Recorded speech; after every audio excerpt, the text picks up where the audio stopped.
Everyone, good morning, or actually good afternoon on the East Coast time, although, yes, definitely good morning on the Pacific Coast time, and in Europe, oh, in Europe it must be like a lovely evening time. Uh, so, good time period, everyone. I am Trooper SJP, and this is the Academic Foxhole, and this is the Saturday stream. Hey, Jer! Cupcake Therapy! Good evening, Cupcake Therapy, and also good time zone to you, Jer. I hope everyone is doing very, very well. What did I want? I wanted to tell you something. I was like, oh, I need to tell you all something, but now I think I forgot what it was. I'm sure it was really odd, but like, I can't remember what it was. I was gonna tell you something. Anyway, I hope you all are doing really, really well. I missed you all last Saturday because I was playing in a tournament, a Game of Thrones tournament, the card game, and I will just tell you for the record, I did not do very well. I did 6 rounds before the cut, and I had 2 wins, 4 losses, but I will say about that I know what I needed to do. It was a new deck for me, but I know what I need to do to fix that deck.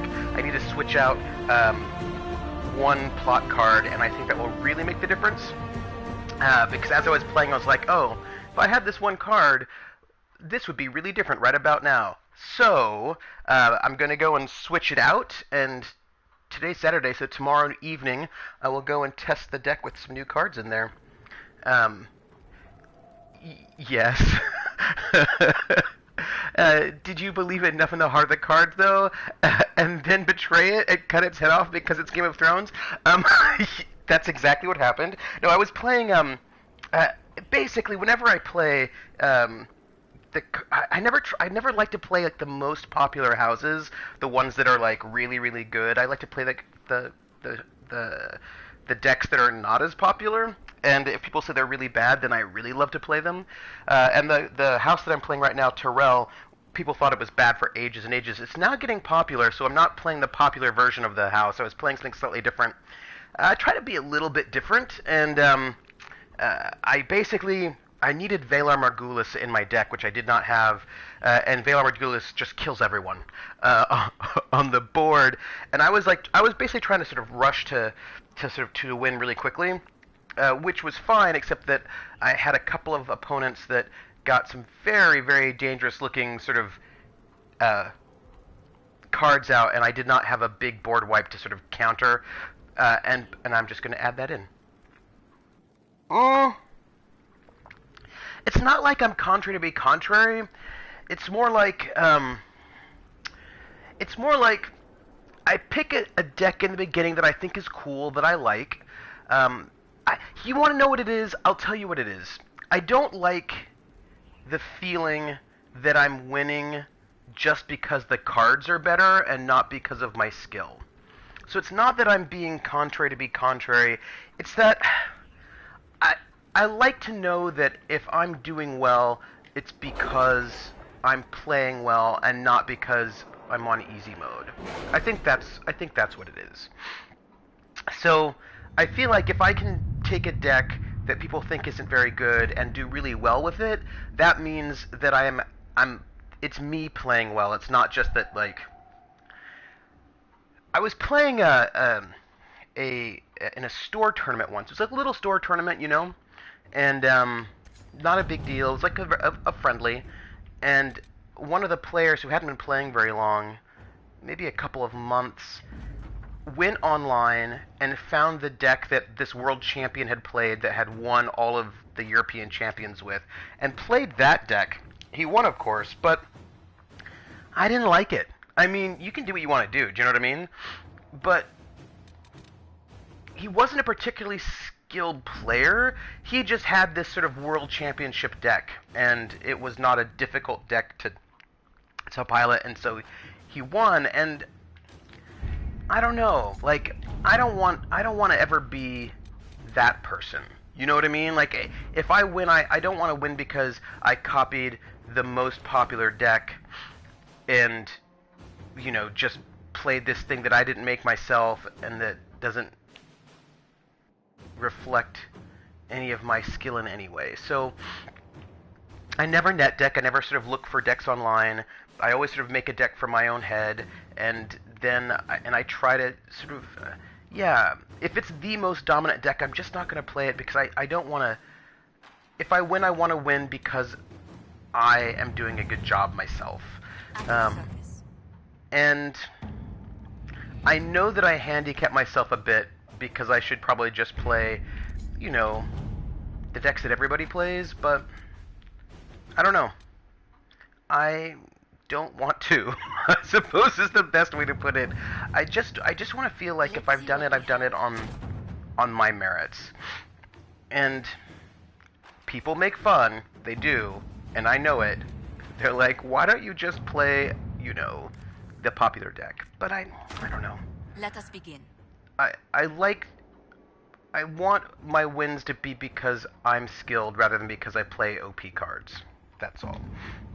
And which is not to say that people who play really popular decks and then win with them have no skill. I'm not saying that. People can do whatever they want to do. Do you know what I mean? Exactly. And I do. I think that building winning deck is a large part of the skill, and I want to.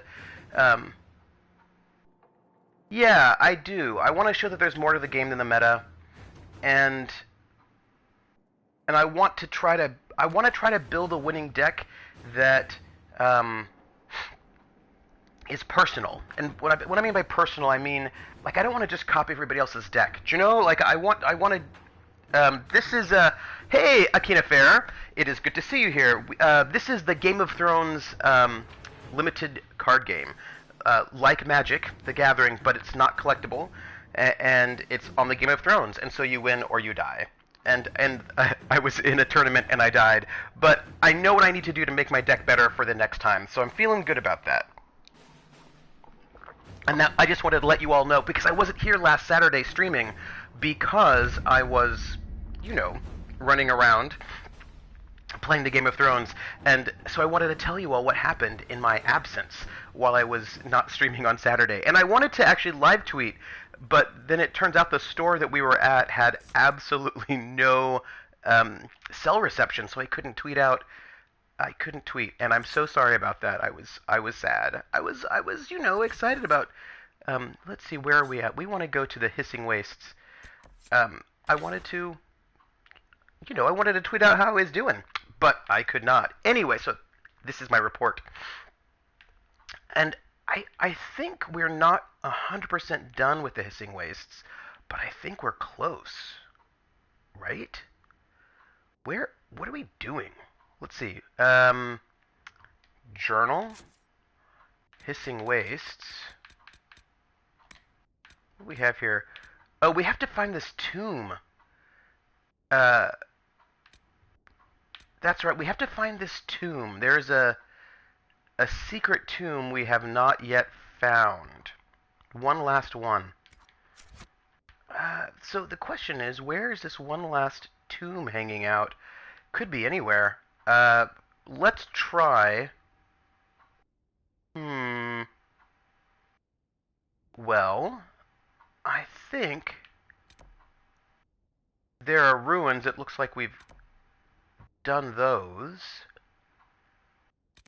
This is the big tomb that we cannot get into because I think we're missing a key. Why don't we try up here and see if there might be something that direction for us. Oh, and then we will take our usual suspects. Here we go.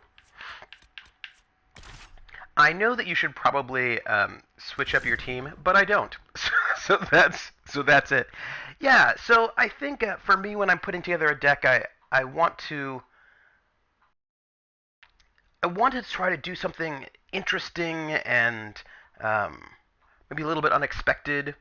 And because it's the Game of Thrones and not a different game, I'm also really interested in putting together a deck that is what we call Nedley. Vivian, Cassandra, and Blackwall. Oh! Yeah, I mean, Cassandra... Oh, so you went two tanks.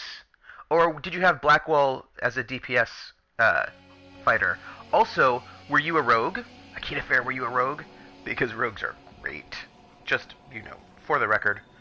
So let's try heading north and seeing if maybe. Yes. Were you bows or daggers? Also, rogues are awesome. So I like the combat in 2 for rogue better. Oh yeah, me too. Me too. I really enjoyed. I will just say I'm gonna say Akina Fair because I feel like it needs to be said. There are people who talked a lot of smack about Dragon Age 2, but I really liked Dragon Age 2, and I especially liked the combat. I didn't like respawning monsters, but you're gonna some games are gonna have respawning monsters. It's not my favorite, but it is what it is. Use a knife instead of a blank. Yeah.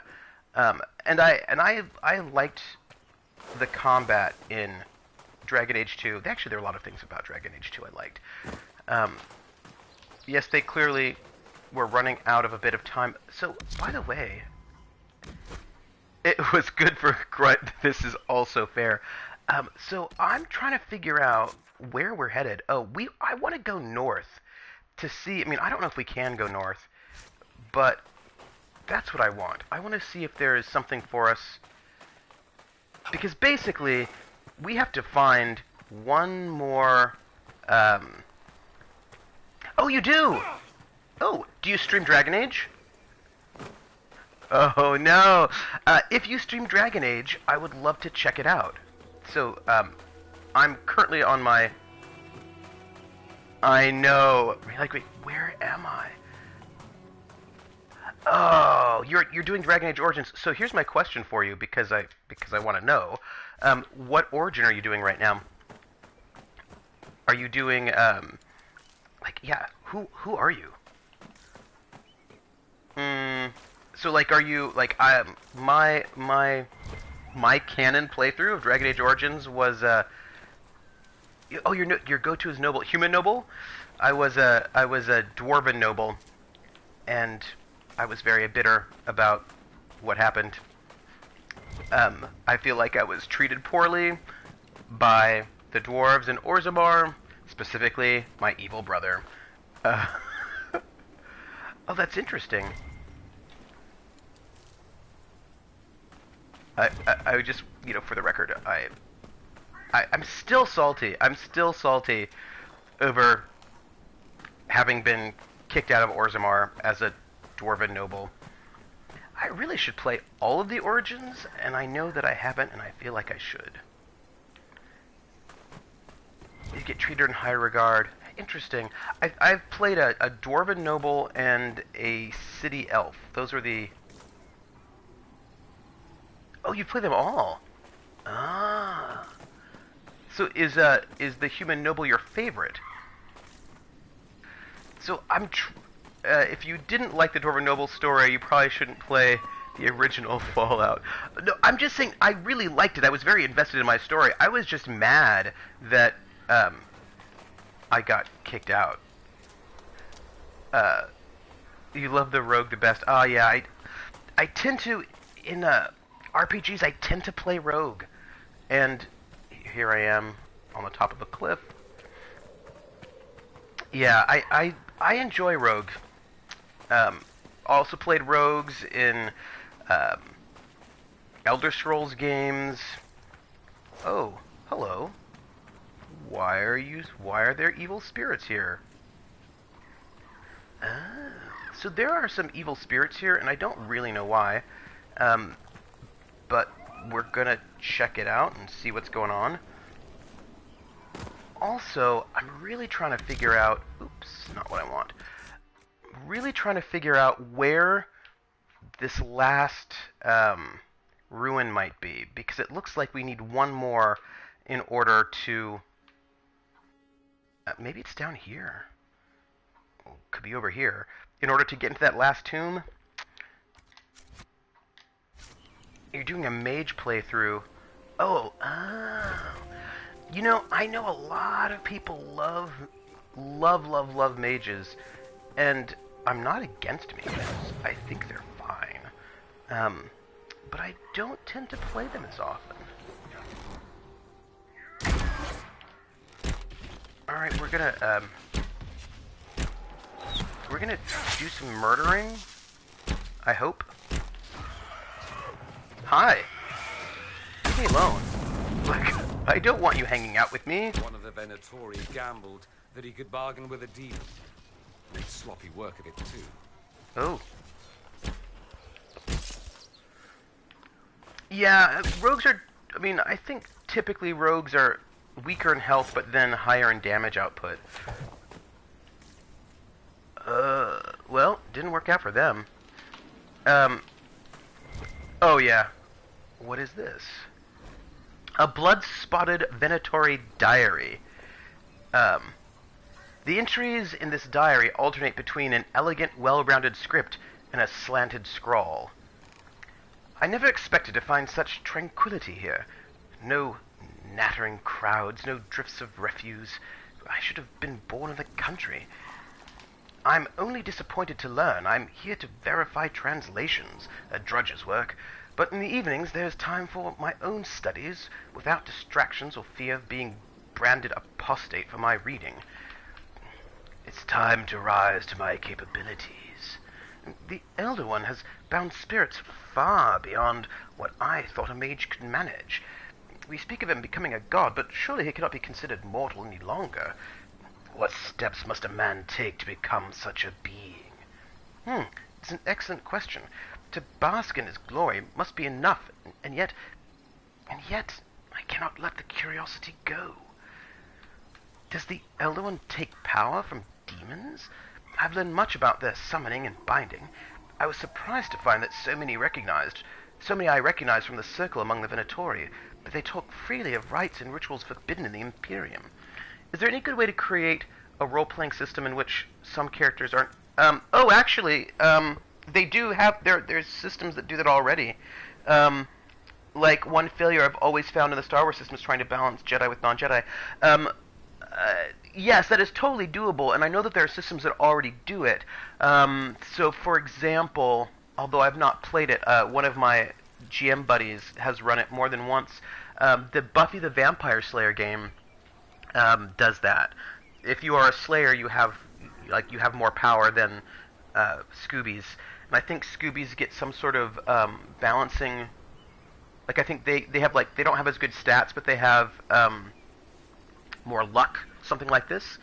So certainly there are games that do it. I think the Doctor Who RPG, at least the old one, I think also did it.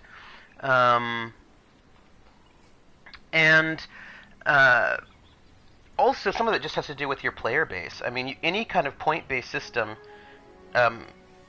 actually probably any system, you could just say, this person's going to be the leader and they're going to have more levels, right? Like, this will be a fifth level person, everyone else starts as first level. Or in a point-based system, you could say you have 200 points and the other person has, like, 100 points. And the question would be, would everybody be okay with that? And I think if some people want... I think there were a couple of hero games that might have done that as well, where you had sort of like heroes versus heroes and sidekicks. So there are games that do it. But it takes players who want that, like who want that experience and who are okay with that experience. Let's see. Does the Elder One take power from demons? I've learned much about their summoning and binding. I was surprised to find that so many I recognized from the circle among the Venatori, but they talk freely of rites and rituals forbidden in the Imperium. They offer such power for so little blood. But I must not rush, tempting as it is. For have I not grown in skill and measure? I cannot draw attention myself. We will leave after we unearth these dwarven relics, not stay to practice binding the faded innocence to our will, even though it would be so easy here, in a place where the veil has grown so thin. I'm tired of this fear of harm I may do to myself, fear of letting opportunity slip from me. I must leave it behind me. Binding a demon of higher power is dangerous, yet my skills have grown. But what else will show the others what I'm capable of, what I can offer? I'm a mage of the Imperium, and I will claim my birthright. The spirits through the veil will see my power, and they will kneel, or I will make them. Or you'll Pages die. from a diary? Not real curious about whoever did this, thanks. And it turns out, yes, you died. Sad and awkward. Yeah, so I think that some of this, so one of the things I wanted to talk about today in terms of RPGs, actually, I'm romancing Dorian because we have the same mustache. Where are we? Alright. You know what? I should level up my people. Yes, we have the same mustache, and so I thought it was only fitting. Hold on. Let me... And then I think in a second playthrough, I think in a second playthrough, it also makes sense because my character is Dalish and sort of an outsider. To have the confusion to be a daily thing with streaming, what is the confusion? So I was thinking about hey, I'm a Jax. How are you? Welcome to the Academic Foxhole. This is where we play games and overthink them, and on the Saturday streams we often talk about something. Like we have good talks about things. Where you are, that would be the oh yeah, I know, right? Yeah. So here we are on the map, right?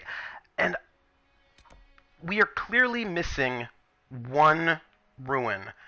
And if that's what I need to find, is one more ruin.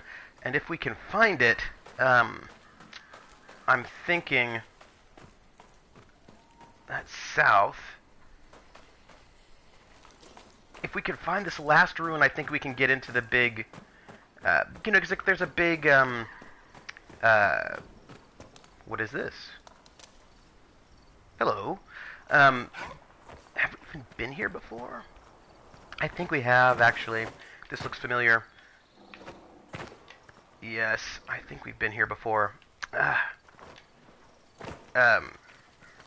Yeah, where we are now, this is the confusing part. But the moon is beautiful. The thing is, we're trying to find... So I don't think... I suppose we can try this way. The thing is, there's clearly one more ruin we haven't been to. And, let's try here. And if we can find this one last ruin, then we can get the last key to get into that big temple. And then we're good, I think. So let's try to see if we can head east in some manner. Although it doesn't look like it. So anyway, we like to talk about random things, usually tabletop RPG related.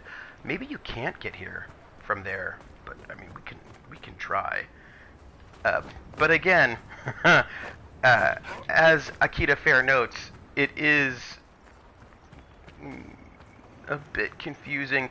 Like this, I mean, I think that this level, the Hissing Waste, is interesting because they don't actually tell you where things are, and so you do have to actually explore the area to find things. And it looks like we found most things except for one, and I don't know if we've if it's somewhere on the map we've already explored, we didn't find it, or if we have. I mean, I've got some questions that I do not yet have answers for. But I was thinking about, based on something that Krellin had asked, but I was thinking about this earlier, actually, and it's about, in tabletop RPGs, so often you get GM advice, like how to be a better GM, what you can do to be a better game master, but one of the things you rarely ever see is advice to be a good player. And that's a shame, because really, I think that there's a lot of advice that one could use to be a better player. I think there's a lot of advice one could use to be a better player. And I was thinking about this, and I was thinking about sort of in relation to this question that Krellin had about different power levels.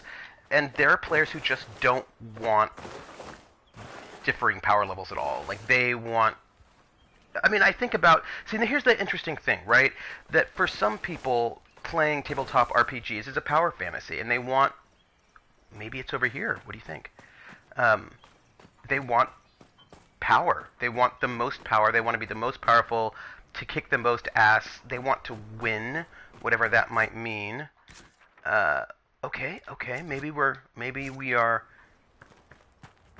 heading in a new direction here that will get us somewhere interesting. Maybe we'll find a lost. This could be good. Maybe we are. Ooh. Look at that. Alright, I don't think they're going to let us go here. It's best we turn around. I see. Alright. But maybe there's a different direction we can go.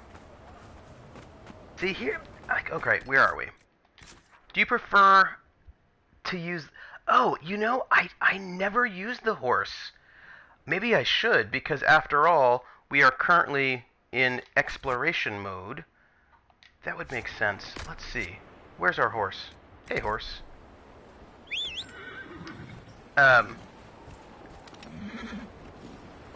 You're right. Because, oh, can it really? Oh, that's interesting. Because it can jump, and which one was sprint? Nope. Huh.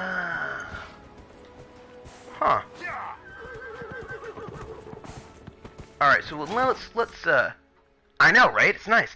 Let's check our map. So this is us. This is where the big tomb is. It doesn't look like we can get any farther this way. We can try heading west and see if we can find things in this area. Because we've been to most places. Here, let's actually just bop over there and see if we can find things to the south. Because basically, there is a house in New Orleans. No, that's a different song. But there is there's some kind of tomb we have not found, and we will find it. I am determined, because I want to like get into the last tomb. So I think if we can kind of mostly head south, we might be able to find an area we haven't been to yet. Hopefully. It looks like it, and I feel like this looks like a place for a secret, what do you call it? A secret, tomb, right? I mean, this looks like a place you'd have a secret tomb. Clearly. And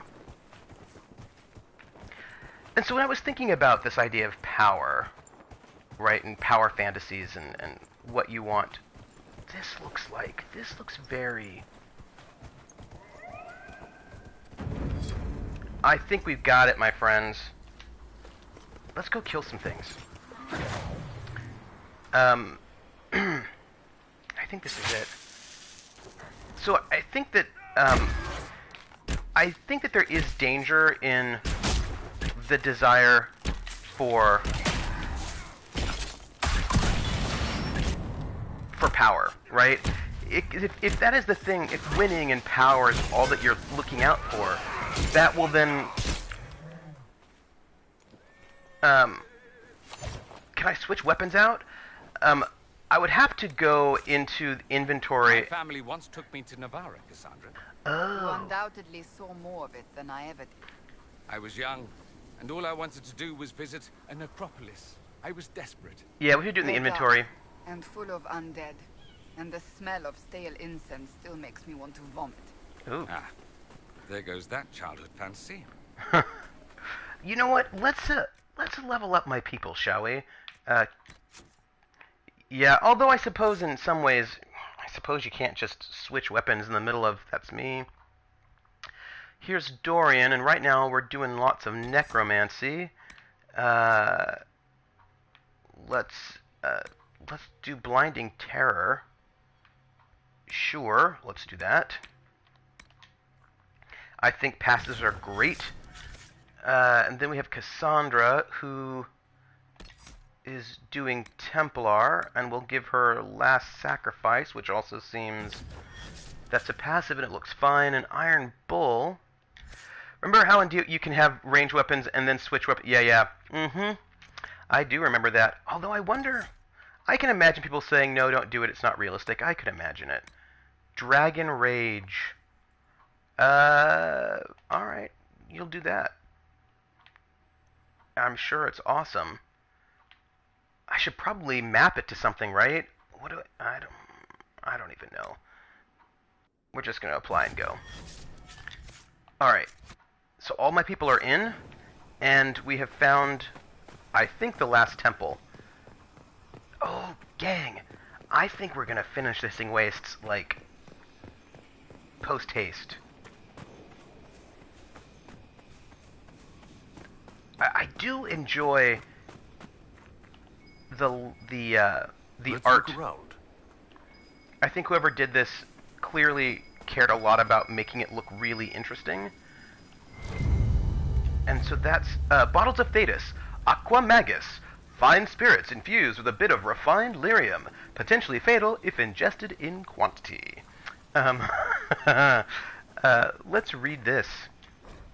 Inscription. And worked together for a time side by side, each ruled half the Tig. Oh. Hey, Dema! How are you doing? I hope you're doing well. Oh, we need to, Perhaps it just needs the magical touch. I think it might.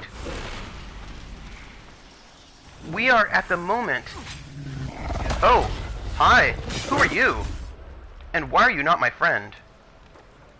Let's, I want to go back to me. Sorry. I just got attacked by a demon. It was a little distracting. Oh, hey. Lots of demons. You know how it is when you're just hanging out with friends. I don't know where Olafin is. Shadowrun Game 1 went well. Game 2 was cancelled, missing 3 out of the 6 people. Oh. That's a bummer. It looks like there are lots of bad guys around. But that's okay. Hang out with friends when right, this is what I'm saying. You know, you're just hanging out with friends, having a great time. Like, you know exactly what that's like. You know, you're just like, hey, friends, how are you doing? Seems so fun. And then you're like, there's a demon here. Hi, demon.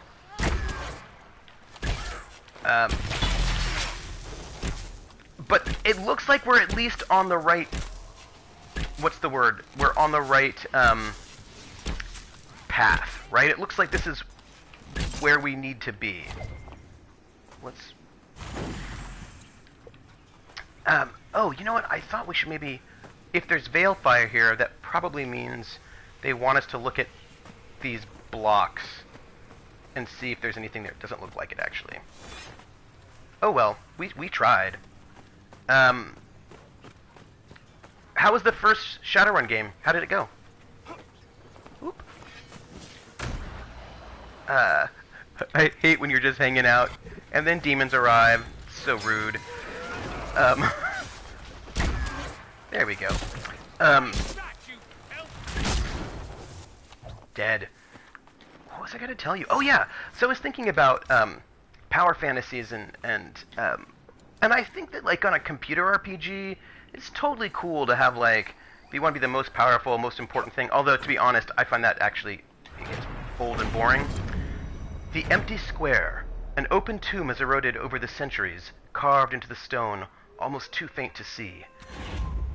Almost too faint to see is a bas-relief of an enormous, helmeted dwarf, flanked by 2 smaller dwarves, marching out of a mountain under a beaming sun. Went well. 2 retcons to satisfy a player to not gimp them. See, this is what I'm talking about, right? Also met 3 alt characters as backups. See, these are things that I was really talking about, the idea of power fantasies, and, oh, hey, it looks like there are more things to read. Oh, you know what? Hey, I get it. This is the same thing as as we were doing before, but this one is outdoors. Theriel's sons built monuments to their father, locking away his great work. So we need to find all 4 of these. We have to do the thing. We have to do the thing. All right. So what do we have here? We have Theriel's sons built monuments to their father, locking away his great works. Comma. All right. We have. And worked together for a time side by side, each ruled half the Tig. Alright. Let's see where we can find... Also a creepy sex scene between 2 players. One was drugged up from a rave, and the other is an addict except was super awkward. Sounds super awkward.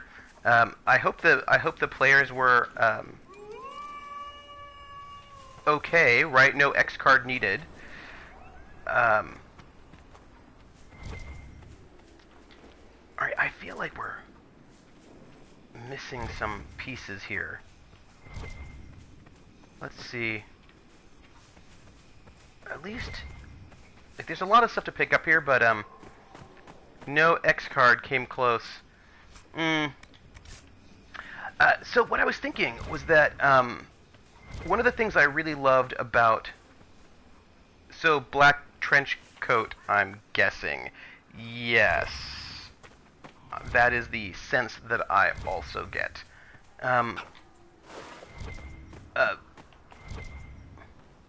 Right, so one of the reasons why I love Dragon Age 2, I will tell you, I know that people... I know that there are people who talk smack about Dragon Age 2. Like, I know it. And, yes... They reuse the maps for warehouses and caves. Like, that is all true. Clearly because they were a bit rushed. But that said, I think it was amazing. It was one of the first big epic RPGs that I've played in a really long time whose plot was not, you are the chosen one that will save the entire universe from everything. Because, like, for me, that gets old. I mean, how many times can you be the chosen one and the most important and the best and the most special and work together 4 times side by side, each ruled half the Tig? So that's one of these inscriptions. But I don't know if I don't think we have all of the inscriptions. I mean... And I liked that in Dragon Age 2 you were a refugee. You know, that you were not all-powerful. And I loved that in Dragon Age 2 there were things that you could not stop from happening. Right? There were bad things that happened, and you couldn't stop those things from happening. I love the ways in which even... Okay, what is... did we see this one? No, okay, here we go. But each ruled differently. They argued, and heated words made brothers duel. Okay, alright, let's see. I don't get this claim people make that Dragon Age 2 makes you not all-powerful, not the most important. You may be the champion of Kirkwall, but you are not the leader of Kirkwall. You're not the head. Like, there are people who outrank you in the city. And you never become the most important person in the city. There are still people who are who are basically more powerful and outrank you. Just because you can't stop bad things doesn't mean you're not special. Superman frequently can't stop things. What I would say is you're not the most important person. You're not the most important in Kirkwall. Oh, I don't think you're the most important person in Kirkwall at all. I think the fact that you have the actual leader of Kirkwall is clearly more important. You're not the leader. You just get to tell... the leaders don't always listen to you at all. As a matter of fact, there are quite a few leaders who Like the woman who's in charge of the chantry, she's clearly super important, and she doesn't do what you want her to do. The leader of the Kirkwall doesn't do what you want to do. The leader of the Templars doesn't do what you want them to do. There are a lot of people there that just don't follow your lead. Ferial's sons built monuments to their father, locking away his great works. Alright, let's see if we can find them. Alright, that's the first one. Locking away his great works. And then, maybe if we stand here, we can see all of them. Alright, so there's one here. There is one there. I feel like that's one, maybe? I feel like we should have 4 of these. So to speak. Yeah, I just feel like, they each ruled differently. They argued, and heated words made brothers duel. Alright, so they each ruled differently, and heated argues made brothers duel. That's one. And also, of course, alright. Which one is this one? And where one brother fell, the other raised a bloodied hand alone. Okay, so that's the last one, it looks like. And I feel like this one over here comes before this one. We just have to figure out the order of those first 2. But I think it's,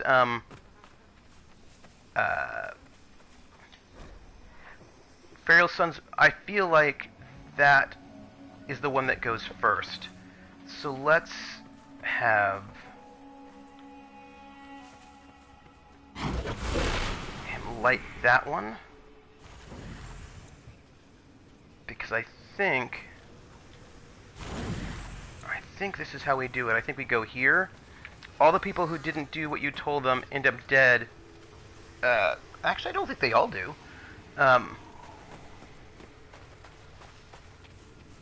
But also, not everybody's like, oh my gosh, you're like the best, you're the most important person. There are things you can't stop from happening. You are not the only driver of the story, right? The story does not, there are people in your party who do things. You work together, and work for, okay, right. This one's next.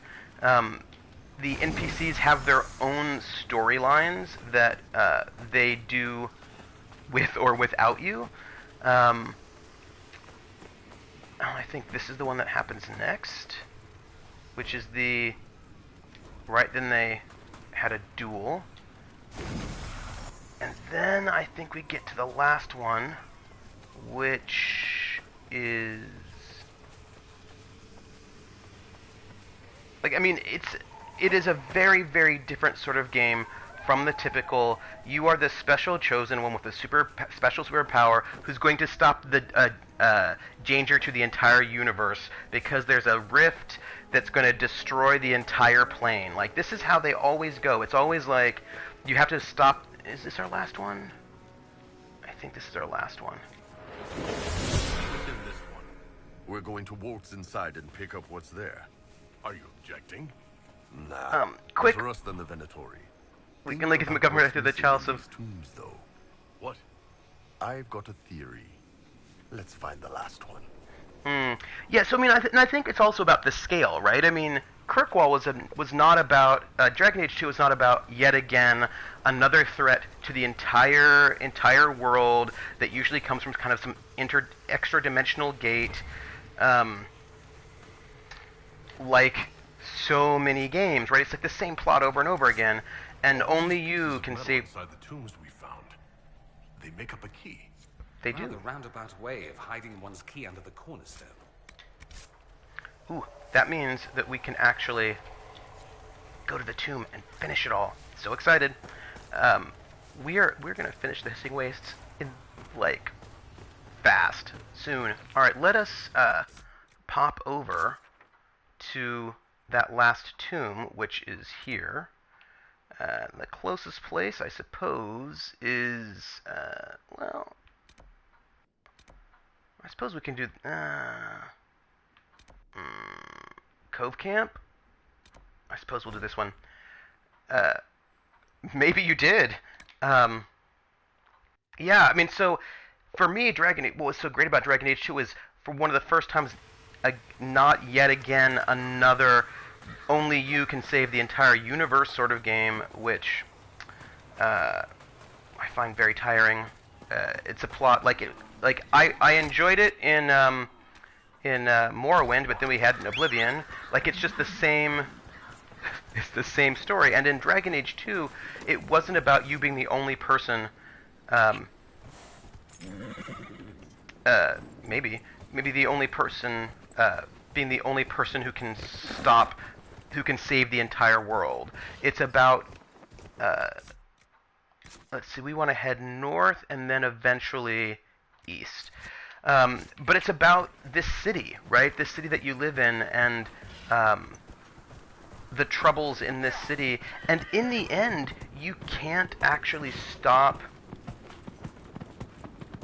this disaster from happening. And I really love the ways in which there are things that you cannot stop, and the ways it even actually plays itself out in something that actually made a number of players really angry, but I thought it was pretty great. The ways in which Anders and Isabella will hit on you before you hit on them, right? The fact that some of the here, come here, horse, will hit on you whether you want them to or not, and how also there are some NPCs that you can't date no matter how much you might want to, and so that there's this sort of sense that the NPCs in your party, they have their own lives, they have their goals, they don't like that they even have their own houses and places where they stay, and they all don't just sort of stay waiting at camp with you. Hold on. Let's see, where are we? We need to hit a little bit more north. Alright, a little bit more north. Because clearly, we've walked into a space that they do not want us to be at. Alright. There we go. Right, so that they have their own lives, they have their own spaces, they are not just sort of at your beck and call, hero worshipping you. It really sort of made them more equal in my mind and a lot more interesting, because I am not so excited by a game that just tells me how great I am all the time and how I'm the most important person all the time. Like, and that's cool every once in a while, but I mean, it's not like that happens a lot, you know what I mean? And it would be nice to play some other games, other kinds of RPGs. Now, what strategy games do you play, Krellin? I'm interested in knowing what sorts of strategy games do you like. I've been playing the heck out of Massive Chalice, and you know, I probably should not be playing it at oh my god in the morning, but I have been. I've been playing a lot of Massive Chalice. Although I'm hoping that I can end. Oops, wrong button. I'm hoping that I can finish this second playthrough really soon. Hello, y'all need to leave me alone. Stop hitting me. Alright. There we go. Yeah, so Krillin, what strategy games do you play? That's why you like Shadowrun. You're not the hero. You're a cog in the machine meant to serve those of a higher power than you. The thing is, I don't mind sometimes playing that. Like, that's fine. But I find that computer RPGs just do that a lot. And it's often the same. Crusader Kings 2's... Oh, yeah, no, I enjoy Crusader Kings 2. But I would say, again, I wouldn't personally compare Crusader Kings 2 to a computer RPG because they're just different genres, and you have different... There are different sort of... Alright. We are on our way there. And you have different norms, right? I mean, Crusader Kings 2 is interesting because it was really different from... by sort of focusing on a dynasty in that way. It was very different from, say, Europa Universalis, or many of the other sorts of strategy games that I played an awful lot of. That was like a big Don't hit my horse. Can't really think of a computer RPG where you're not the god savior of the world, galaxy, dimension. I would say, see, here's the thing. I would say Dragon Age 2, you are not the god savior of the world, galaxy, dimension. You may be the champion of Kirkwall, but that does not make you the savior of the world, galaxy, dimension. And that's, I think, one of the reasons why I really loved Dragon Age 2. Because it was one of the first ones I played in a long time where you weren't the god savior of the world, galaxy, dimension. And so that was something that I really value. Hey, Sameo, how are you doing? I hope you're doing very well. It is nice to see you here in the academic foxhole. We are, if you're not a savior, then why the hell is Cassandra trying so hard? She's trying to she's trying to find you because she wants to find out what happened. I don't know if she did. I think that she was trying to find out, I don't know if she did, actually. Fallout. You know, Fallout's a good example. Yeah, yes. Fallout is a good example of one where you're not the, right, some sort of uber savior. I think that what she said that she wanted was to try to figure out what happened, right? And I think she was also somewhat suspicious of you as well. Oh, hi. Why do I have this? She seemed also suspicious of you. Like, she seemed to want to know if you were involved in starting that rebellion. And also, when she was looking for you, there wasn't yet an Inquisition.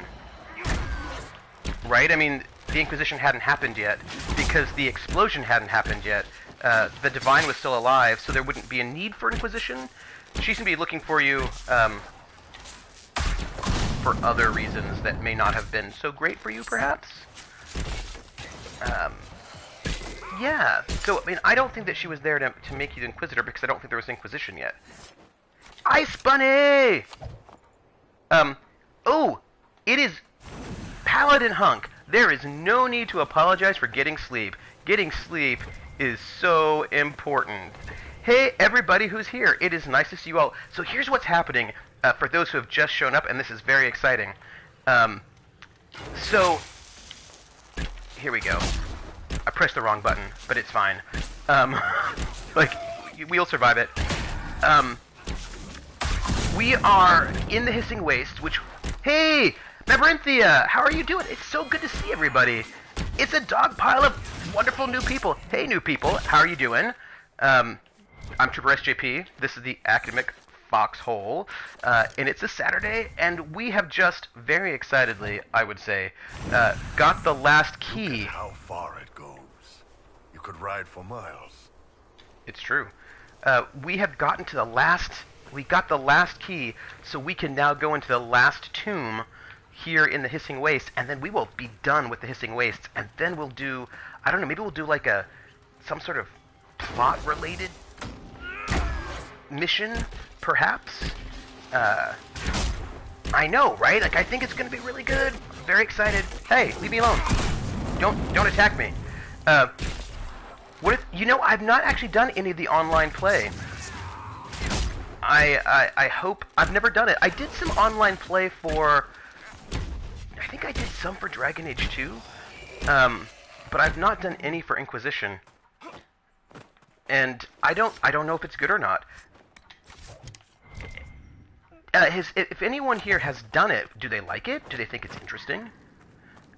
You poisoned all the bugs and sprayed my... Oh... Terrible chemicals or good chemicals? Hey, PH, did you have some ginger ale? Everyone always says ginger ale helps with everything all the time. That's right. That's what we've learned. Always ginger ale. So sad for the environment. Wah wah. So sad. No, yeah. I played a little bit of the online, but not enough to make an opinion. Yeah, I think it's, we're gonna finish up the Hissing Wastes, peoples. So excited. I think it's an American thing, oh, really? Oh. Interesting. Well, what do you do in the Netherlands when you want to settle your stomach? I drank water, ate very little, and I think the rest of the world solves the problems with just ale. Maybe just ale. Terrible chemicals. They took. They got a book of warnings. God bless Georgia. I can just buy this shit, which has a label on it for license use. That's cool, right? You know, destroying the environment. That's awesome. So I actually things to pick up. Let's just grab a couple of things. Normal difficulty. I normally play whatever it is I'm playing on the standard difficulty. At least the first time through, and this is a blind playthrough. I always feel like my puppers will be tick-free. Fuck the ticks. I got 99 on my... Oh, 99% of your kitchen done. Nice. So I always think, though to be real to HUDs, the pesticides are the cause... Actually, you know, there's a lot of questions about why the bees are dying out, hive collapse, and it seems to be unclear. I was talking to, like, some people think it might be pesticides, other people think it might be cell phone towers. Like, it's actually, it's a bit of a mystery. I don't actually know. I was talking to somebody who was a bee person about this, like a beeologist.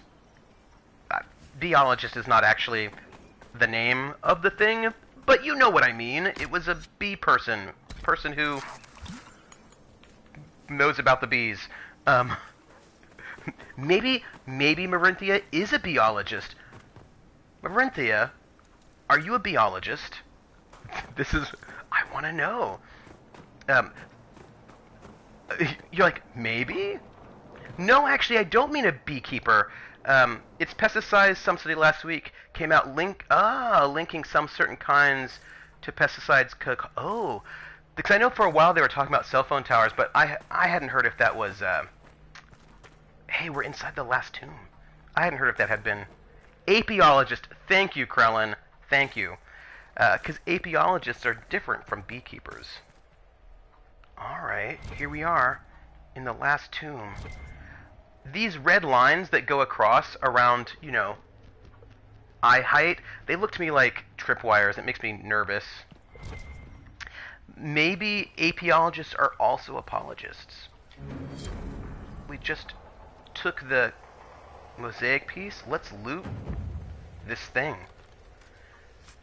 From knowing an apiary. Ah, yes. We've got gold, superb demon slaying rune, some enhanced schematics, some exciting dagger, great ring. Alright, we'll just take all of these things. I've never seen a rune like this before. Is this what the Venatori were after? Probably. Good job. Earlier you said something was missing from these tombs. Pits, arrow traps, anything to stop us besides the door. They thought the guy buried here was so important no one would ever think of robbing him. That makes no sense. I know. It's downright Kunari. I'm reading all your text so fast. Let's see. I think the reason why most people won't say it's pesticides because it will cost money. Well, that makes a lot of sense. So, gang, we just got all the good stuff.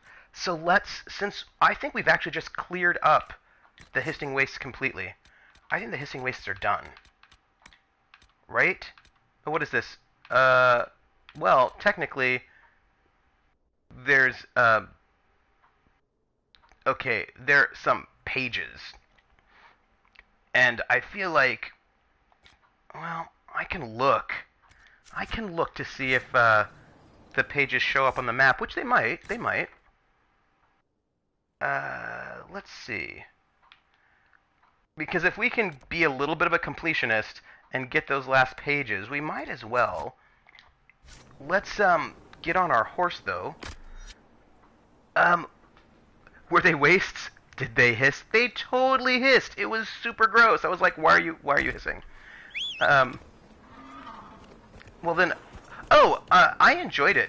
What I think is Well, first off, I'm just going to tell you all. So, for those of you who don't know, there are a bunch of us here who hang out on a bunch of different Twitch sites.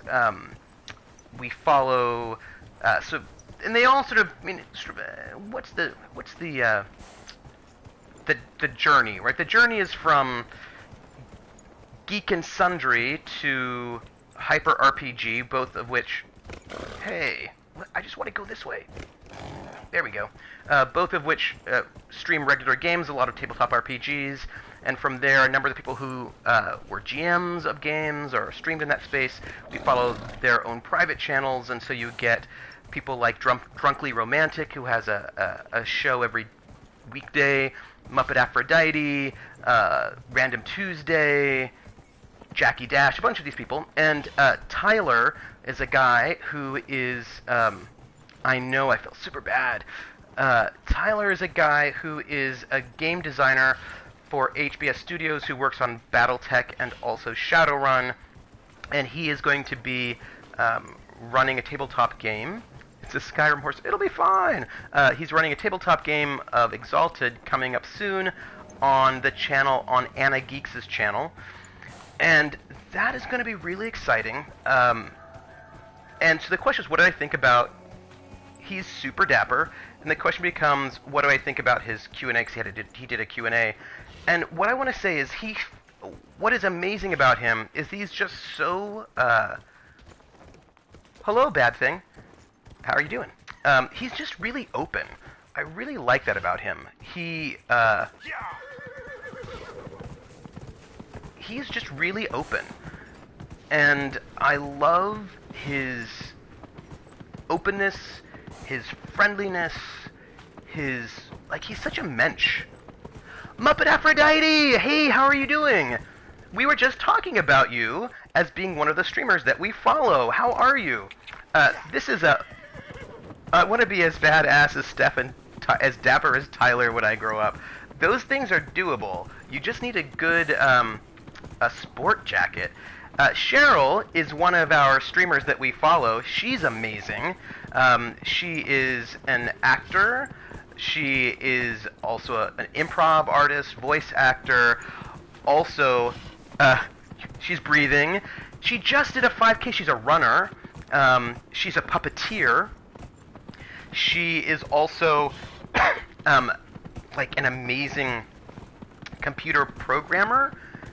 Yeah, go follow Muppet Aphrodite. All of y'all follow Muppet Aphrodite. She's amazing. She's in charge. Like she did Alexa. That's her. I think, and also she sang in The Sims. So she, like, everything that you could want, Muppet has done it, and she's world famous. And it's kind of just awesome that we know her. So, like, bragging about Muppet Aphrodite. Yeah, I mean, it's just a lot of amazingness right now is what... I don't know if we can actually find these things. Like, I'm a little concerned about the ability to find these last ones. I think we should probably just go and pick up a new quest, because I don't know if we will actually find these pieces of paper. So go and follow her, because how often do you find... Thank you. Yes. And PH, I'm glad you're feeling better. I don't know if you actually have ginger ale in the Netherlands, but if you don't, you should try it. It's quite good. You don't program, you design what the programmers build. Don't let me break the stream. Oh, are you kidding? No, I like to brag about the people who are in the circle because they're amazing. So, I have a question for you, Muppet Aphrodite, that I've been wondering for a while, and I thought you could answer it.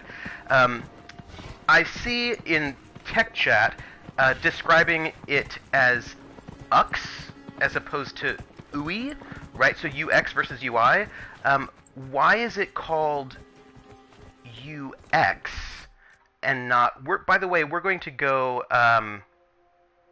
we're going to go home, because I think we have basically cleared up the hissing wastes, so we can do coffee talk, right? So I want to know, why was it changed? Oh, user experience. Oh, Oh, when did this change happen? Because all the time you talk about GUIs, right? But now we're like UXs, and that feels a little bit like uh, user interface, the actual pixels typically, and then UX would be everything else, or like is UI still actually used, or have people sort of basically sort of moved? No, brunch. Brunch always ends up involving firefights, I think. And pixels are pixels, or is that pixies? Use the experience broader to reflect. We should be considering customer emotion, intent, context. Oh, that's really interesting. So I'm I'm gonna just make a guess. Does this mean that if you are thinking about UX, Inquisitor? UX, UX, then you're also thinking about sound design, and maybe non-visual things? Do you think that would be also accurate? I mean, I don't... And maybe... Sure, we refer to UI as a noun. Oh. Ah. Okay. So, oh, hey, look, we have a perk. This is exciting. Right, right, because maybe your device has a speaker.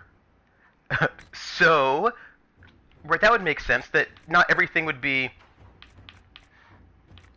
UI. History, knowledge, exclusive training. Connections. See, at this point, I'm like, I don't know. What, like, the rare stocks, friends in high places, secrets. I kicked off the sound design relationship on Echo Look. I just feel like there's like Muppet Aphrodite. I want you to know that I think you're super famous. I just want you to know this. And these are my feelings, and it's just so exciting. That's identify items. Let's pick that. It could be good. We're gonna just pick a thing that I hope will help us some.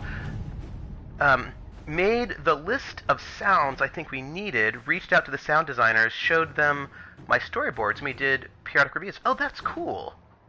But this also sounds like you are the big concept person. That seems to be accurate. Maybe I don't know. Maybe it is not accurate. That you're the one that has like the overall vision, and then you make sure that vision is then brought to bear.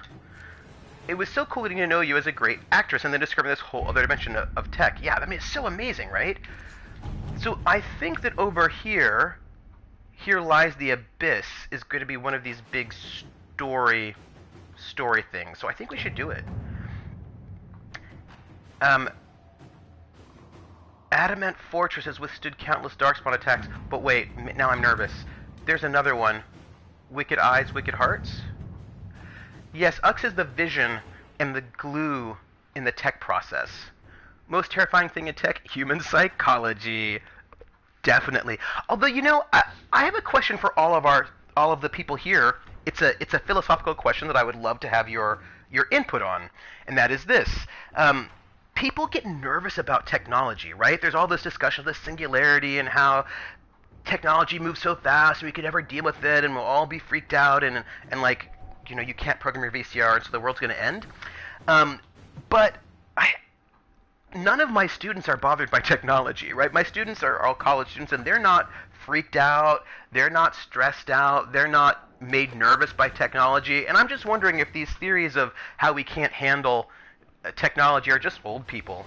That's just, that's what I want to know, right? I mean, it just feels to me like everyone I know who talks about how we can never, my students are young, but my point is, people make these theories that we, you know, that we as humans can't handle technology, and I'm like, yeah, but you can't program a VCR, you're just old.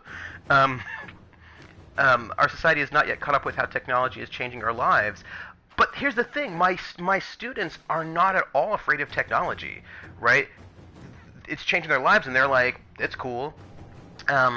And your students go, oh, they won't have any clue how to handle the newer tech. Everyone has a piece of vision. PM vision about what it does. UX vision about how it works. Oh, programmer's vision about how well it works. So you can't program VCR because you didn't read the manual. I read the manual. Yeah, I read the manual too. I was like, let me read the manual. Your students are creatives, intellectuals. Change is hard. They've got a place in our new society. An assassin is stalking the Empress. Celine's death would plunge Orlais into chaos, leaving it an easy target for Corypheus. At the Winter Palace of Halam Sharal, Celine is holding peace talks with her rebellious cousin, Grand Duke Gaspard, under the guise of a grand ball. Every noble in the empire will attend, making it the perfect place and time for Corypheus' assassination attempt. Laborers have, they don't have a place in our society. Change is bad. I read the VCR manual at 3 years old because it helped me record Rainbow Bright. Totally Rainbow Bright. But change itself is bad. If you keep up with technology, you're going to be okay. I don't think it's old people, but people with experiences see technology coming. So many, going so fast. It involves social structures such that people don't have to do something to earn their living. Yes, if tech solves a problem a kid has, why not learn the new tech instead of the old way? Yeah, I mean, what I think is interesting is when people talk about, like, there's no space for laborers, but there is space for laborers. People labor all the time. It was so funny. I was thinking about this. There was a whole discussion, like, there was, like, Iron John was sort of like men's movement thing from a while ago, and they were complaining about how it's so terrible that men, don't serve in the army anymore and they don't labor. And I was like, which men are you talking about? I was in the army. Do you know what I mean? Like, there are still people who are doing, hard labor. Tech solves a problem a kid has, and because radio, TV, internet is a work of the devil. Oh yeah, I forgot. The devil, just like Dungeons and Dragons, is of the devil. So we can arrange an invitation to attend to keep him from destroying Orlais if we hurry. People labor all the time. There is still labor to do, but there is way less labor to do. Depends on which country you live in, Krellin. And this is the thing, right? The Luddites, after the Enclosures Acts, beg to differ about there being places for laborers individually. We need some labor, but not the ma. One problem is nature of labor changes, yes, and lower class laborers do not have the resources to retrain. The labor we have can be done by like half the people we have available to labor. I want to point out that being a waitress is also labor, right? Like there's still a lot of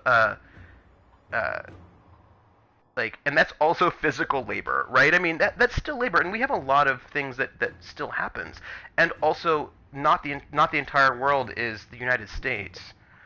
I think we should go to the ball, and go there. We have to reach the Empress before Corypheus. The only question is, how? We know how. I have our way in. The real question is, where is our enemy hiding?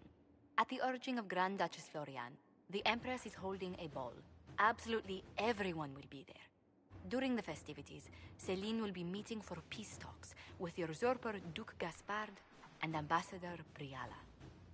The assassin must be hiding within one of these factions. Always go to the ball. Always go to the ball.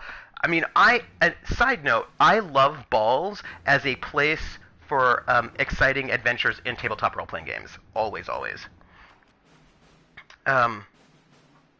For assemblers, I think the rich people are just scared they can't keep the poor people enslaved. Oh, I don't think they're afraid of that. I think they find ways. They will find a way. Even servers are being automated away via tablets at tables, taking orders, necessitating less wait staff to keep the restaurant running. Tell me about Gaspard. So we have these factions. Let's find about the usurper Gaspard. What do we know about Duke Gaspard? The man who would have been Emperor. He's Celine's cousin, and was first in line to inherit the throne when Emperor Florian died. Celine outmaneuvered him. She won over the Council of Heralds, who hold authority over title disputes. She became Empress, and he a general in the Imperial Army. He's well loved by the troops. He's also a Chevalier. Most of their number sided with him when he turned on the Empress. Gaspard has the Chevaliers? Aren't the Chevaliers part of the army? Why would they follow the Duke? Most Chevaliers are sworn to serve the crown, but that does not give them faith in the person wearing it. The Empress has tried to improve relations with Ferelden and Navarra. The Chevaliers see her as anti-military. They believe Gaspard could lead the Empire back to the glory of Draken's expansion years. I want to point out that not everybody's married to a 40-hour work week. In Germany, it's not 40 hours. I can't speak for the other European countries, but I think in Germany I think it's 35, right? Yeah, exactly. Right in Europe, at least in Germany, it's 35.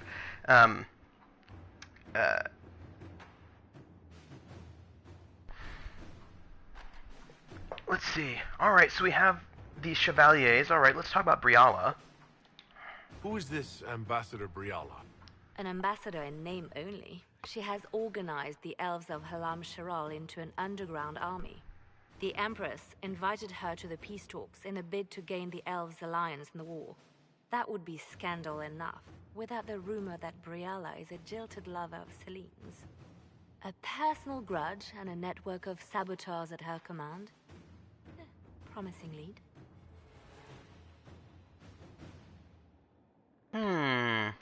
Huh.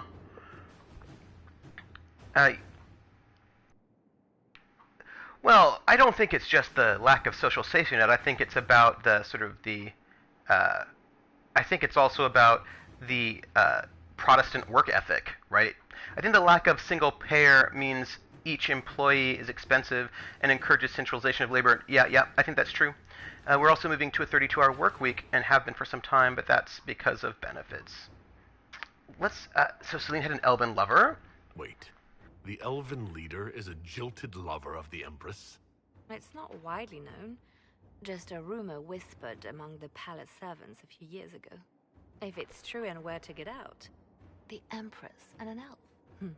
The scandal could destroy Celine's court. Even if a lie, Briala could use it to blackmail the Empress. She has some connection to the throne. The U.S. social structures are over 200 years old. Europe's are much, much younger. I suppose it depends on which country in Europe. Protestant work ethic should be equally applicable to Germany. But it's not. No. We have a very different kind of Protestant work ethic. We were not we did not have your standard Protestants in the United States. We had Puritans. Again, that's different. Has a lot of history, but its social structures were torn down far more recently than the U.S.'s. I think it also depends on which countries we're talking about. Tell me about Celine. Tell me everything we know about the Empress. Empress Celine is a renowned diplomat and reformer. She works tirelessly to secure peace for the Empire. That is so true up at Aphrodite. Many legions view peace as complacency. She has yet to name an heir, leaving the future of the Empire in doubt if anything happens to her. Especially when the next in line is her cousin Gaspard, who's made few friends on the Council of Heralds. Celine is surrounded at all times by countless guards, courtiers, servants, and vassals. What better place for an assassin to hide than the Empress's own household? So Gaspard is Celine's heir? How can Gaspard still be next in line while he wages war against his Empress? The title Grand Duke indicates that he was a prince before the Empress took the throne. See, I could say why not just send a warning, but I think it's obvious that we can't trust anyone with the warning, so we have to go. You've given me plenty to think about. With Gaspard and Celine's armies entrenched, we cannot openly march troops to the palace. My agents will ensure your soldiers get inside. But it must be a few at a time to avoid attention. Understood. Just give the word. We'll begin. Ooh, we're going to a ball. Let's see. An assassin is stalking the Empress. Celine's death would plunge Orlais into chaos, leaving an easy target for Cryphius. At the Winter Palace of Halam Sharal, Celine is holding peace talks. Oh, we read that. That's fine. So let's go. Let's do it. We're gonna go to a ball. I actually was running a scenario that involved an assassination attempt at a ball, and it was very good. We're going to take my regular party, and we're going to head there. Yeah, but I will say that I think that there are some people who are stressed about technology and always have been, and then people who seem to be less so. I feel like balls are always the best place to kill people. Um, but I actually think that things like the NHS and these social safety nets are not just because they rebuilt after World War II. I think it's actually related to these countries' histories of having a monarchy, right? Because under monarchical systems, the leader of the The country political situation in Halam Shiraz has is by a thread. a The duty. Empress fears our presence could sever it. The Grand Duke is only too happy to have us at the ball as his guests, so our invitation comes from him. Whether we act as his allies or upset the balance of power, he gains an opportunity, if not a clear advantage. So basically, there is a right there is a It is a great pleasure tradition. to meet you, Inquisitor Lavellen. Bringing the rebel mages into the ranks of your army was a brilliant move. Imagine what the Inquisition could accomplish with the full support of the rightful Emperor of Orlais. I don't know. I think World War II is the cause. We saw real suffering, and we said never again. You cannot patch a social structure to make it work in a new paradigm. There was a good video somewhere about the change of Europe's social structures. Imperial Europe died after World War I, aside from that. But what I'm saying is that what is your relationship to the state, right? Like, what is the relationship between leader and state, citizen and leader? And within a monarchical system, ideologically, the leader has a duty to take care of the people.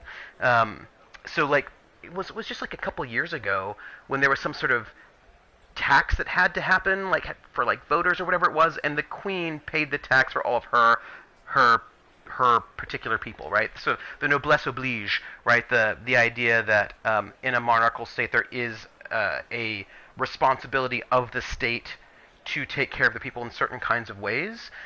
Going back to like the fact that they're like basically these public commons, right? They're these public goods that within a feudal system your leaders had to take care of. They had to provide. They had to provide things for their vassals. And we don't actually have the idea that the state should provide things for people in a way that under sort of feudal systems they did. And I think that there's something about that particular connection to an expectation that you're going to get right, that your leader will provide things for you, that was built into sort of feudal systems that we never had, that also makes it more difficult for us to accept that maybe the state owes us things, because within our model it doesn't. Whereas coming out of a feudal system, right, that is true. The idea of rugged individualism is not a Reagan era creation. Like we had that with Teddy Roosevelt. We had ideas of rugged individualism that goes back even to things like what's his face, James Fenimore Cooper. Sure, the New Deal was about taking care of people, but hey, Artie Snack, how are you? But rugged individualism is not a Reagan era creation. Like we have had that going on in our country for quite some time. Well, like this is like westward expansion. Like cowboys, like that is not just Reagan. I mean, Reagan, of course, was in westerns in the 50s, but this sort of idea of rugged individualism has been going on in our country for quite some time. And sure, the New Deal was a push back against it, and we've also had strains of sort of populism, but homesteaders, 49ers, I mean, like, this is not a new thing.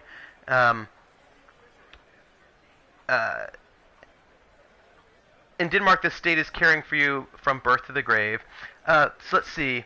Imagine what the Inquisition could accomplish with the full support of the rightful Emperor of Orlais. And I will say, which emperor is that? Because I want to sort of I want to poke at him a little bit and also keep my options open. And which one was the rightful one again? I keep getting them confused. If we keep watch, he may appear, probably by the brandy. I am not a man who forgets his friends, Inquisitor. You help me, I'll help you. Prepared to shock the Assembly by appearing as the guest of a hateful usurper, my lord? They will be telling stories of this into the next age. Let's see.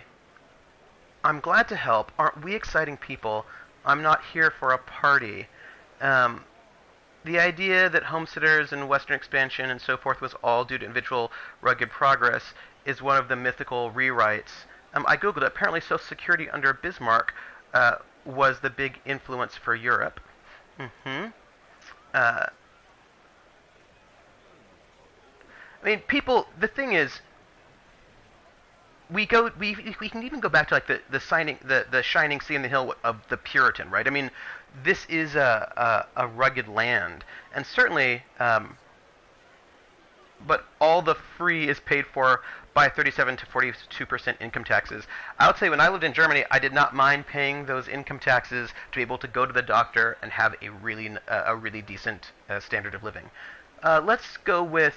I'm not going to say I'm not here for a party, because if he's the assassin, I don't want to tip him off to it. So I'm just going to say, aren't we exciting people? Can't imagine that crowd has seen anything better than us in their entire lives. I knew we would get along famously, Inquisitor. As a friend, perhaps there is a matter you could undertake this evening. This elven woman, Briala, I suspect that she intends to disrupt the negotiations. My people have found these ambassadors all over the fortifications. Sabotage seems the least of their crimes. Reagan brought it back, but he didn't invent it. It is something that happened that came from before, right? I mean, my point is that the idea of the rugged individual was not something that was invented by Reagan. It is all over 1950s cowboy movies. It is over a number of sort of stories. When you compare the amount of taxes countries in Europe pay and the happiness index, the two go hand in hand. Yeah, I mean, the idea that we didn't have the idea of the rugged individual before the 1980s is just not accurate. I mean, it was also the West wouldn't have been so rugged if we didn't want to murder everyone. Oh yeah, oh Mav, that is true. Let's see. People have found my people have found these ambassadors all over the fortification. Sabotage seems the least of their crimes. Norway beat us this year, and I'm not complaining. It's worth investigating. I hope there's more to go on. I'll deal with this. It's worth investigating. That sounds like something I should look into. Be as discreet as possible. I detest the game, but if we do not play it well, our enemies will make us look like villains. We're keeping the court waiting, Inquisitor. Shall we? Ooh, we're gonna make our grand entrance. Is that the Inquisitor? It is. An elf savage! Oh, Maker forbid! Oh. This is Casper's idea of a joke. Oh, it certainly was. I mean, FDR was afraid we'd have some kind of communist revolution, and so we got the New Deal in order to sort of stave that off. Orlesian nobility looks down on elves. The court watches you with a critical eye. Yeah, I'm an elf, and not only am I an elf, I'm an outsider elf. I'm a Dalish elf, and I am somewhat uppity about that. Oh, Mav. Oh, no, not communism. Well, you know... Ooh, wait, what is this? Read plaque. Winter Palace. The Verchelles Fountain. Emperor Judicael I commissions this massive fountain to commemorate House Valmont's historic victory against Xavier Dracon. The four lions represent Emperor Alphonse Valmont and his three younger brothers, Duke Isidore d'Alzon, Duke Yvon of Savarin, and Duke Stephen of Valmontane, who took the field against the usurper. Excerpts from Architectural History of Orlais, Volume 1, by Elodie Ferrenaud. Let's see. Alright. So, here we are in this great royal palace. This is amazing. What is going to happen? I don't know. Well, I suppose we should just make our grand entrance, right? Lady Nightingale makes me nervous. Well, alright. I mean, do we just walk in the front door? Or do we look around first? Let's look around first, because, we should also just take this silverware. Let's look around first before we make our... What is this? Oh. We can't open this just yet. Well. That's alright. Let's just, What is Lady Pentecost wearing? Let's go this way. I feel like before we make our grand entrance, we have to scope the place. Because what if there's... Oh, hey. Might be something here. Better take a closer look. What is this? Oop. Oh, a Hala statuette. Alright, so we found a statuette. The Inquisitor was headed out of the Fade by Andrade. Scope the place. And scoping might involve taking the silverware, but maybe the silverware needs to be taken. And also clearly looting people's stuff. All we do is just steal stuff from people. It's cool.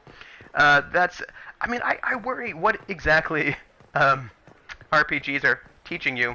Get 100 core approval for the trophy and a good mask. Ooh. Well, first off, this idea of an exciting mask, I like that. That seems positive. Ooh, someone to talk to. Who are you? Do you mind? We don't wish to be disturbed. Oh, how rude. Find a safe spot to eavesdrop on the noble's conversation. Oh. We need to eavesdrop, apparently. Well, this is exciting. Alright, so we're looking... Just barge into someone's home and start filling... I know, right? Like, I feel like it's a bit questionable. These are the things we learn. Any word from the front lines? My spies said the bodies were beyond counting. Surely the Empress will put an end to the war tonight. Ooh. Pray, my friend. If the Maker does not hear us now, just pray. Oh. So there's apparently big war and trouble going on. That's no good. Let's head this way. If it's in a drawer, nobody minds. Pick up a storage key. Clean out the fridge, the jewelry box, takes the TV remote. It's called the Mask of a Grand Duchess. It gives critical chance, which is great for rogue. Oh, that is awesome. Okay, that's too far, Mal. You put down that TV remote.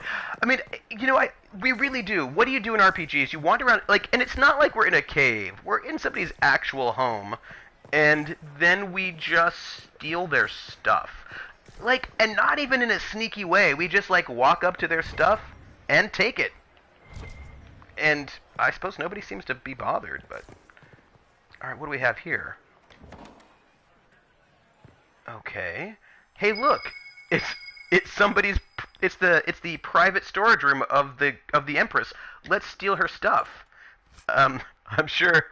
we'll just take her gold. And, we're, wandering around with all of her gold. I think it's very questionable.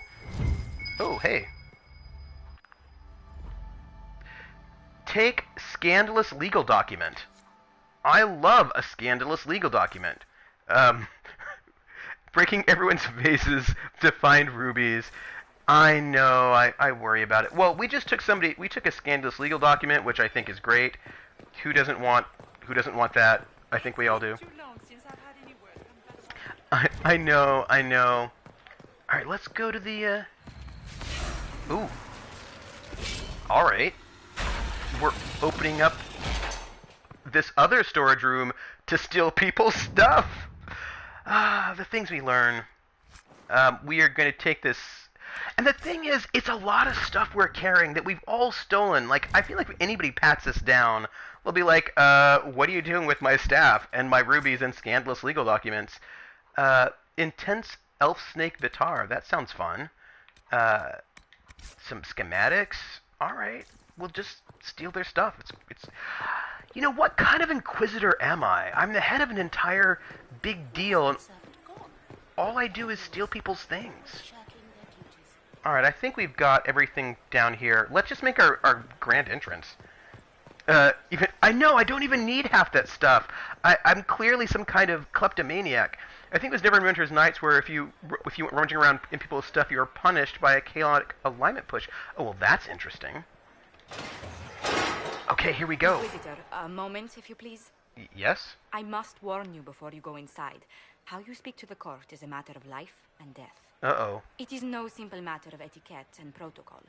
Every word, every gesture is measured and evaluated for weakness. I'll be careful, they sound like a fun bunch, I'm not afraid of them. So, my character isn't afraid of them, but that's dumb to say. So my character will just say they sound like a fun bunch. Just a little bit of snark. Don't they sound delightful? I'm shocked we haven't invited the court to dinner at Skyhold. The game is like Wicked Grace played to the death. You must never reveal your cards. When you meet the Empress, the eyes of the entire court will be upon you. You are safer staring down Corypheus. Interesting. Warn the others as well. That's a cheery thought. Let's get this over with. Let's just warn the others as well. It might be a good idea for the others to hear this warning. The bull, in particular. I'll have a few discreet words. Everything will be fine. Okay, well... Andraste, watch over us all. Gosh, I mean, like, what's gonna happen? Like, how intense is this going to be? Will it be fine? Are we gonna... Like, what's gonna happen? I don't know. I've never been to... Again, this is my blind playthrough, and I've never been to a grand ball at the Duchess's palace. I don't know if, like, we're going to be challenged to a duel. I don't know if we'll be challenged to Tiddlywinks. By the way, I've never actually played Tiddlywinks. I think it involves plastic or ceramic discs. Did you hear about the fire at the circus? No, I haven't heard about the fire at the circus. Tell us, Mav. This sounds like the setup for a joke.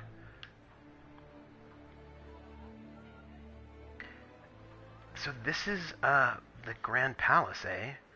It was intense. Wah, wah.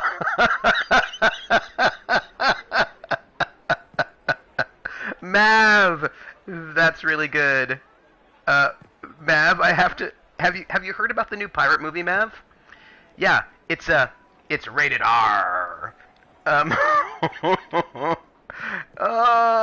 Bad jokes, bad jokes.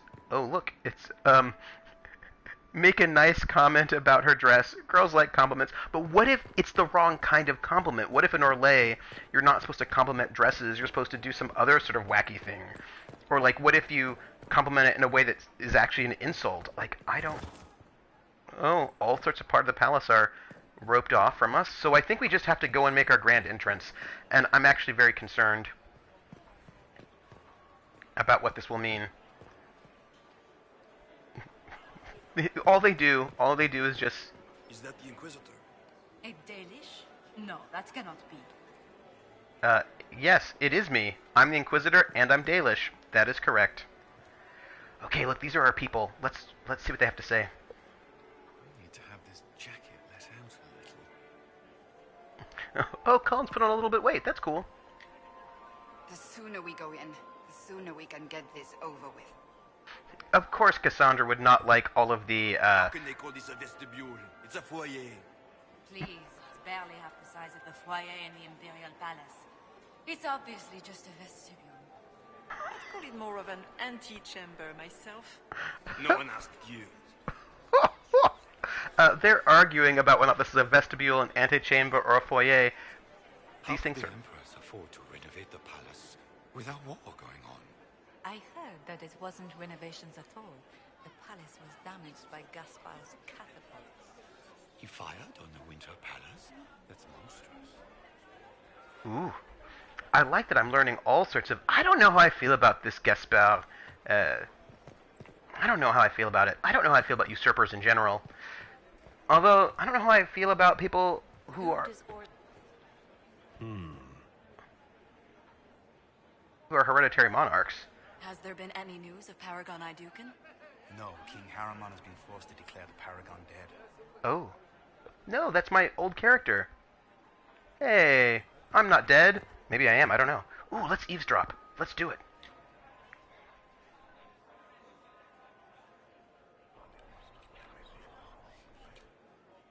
Just gossip. Oh.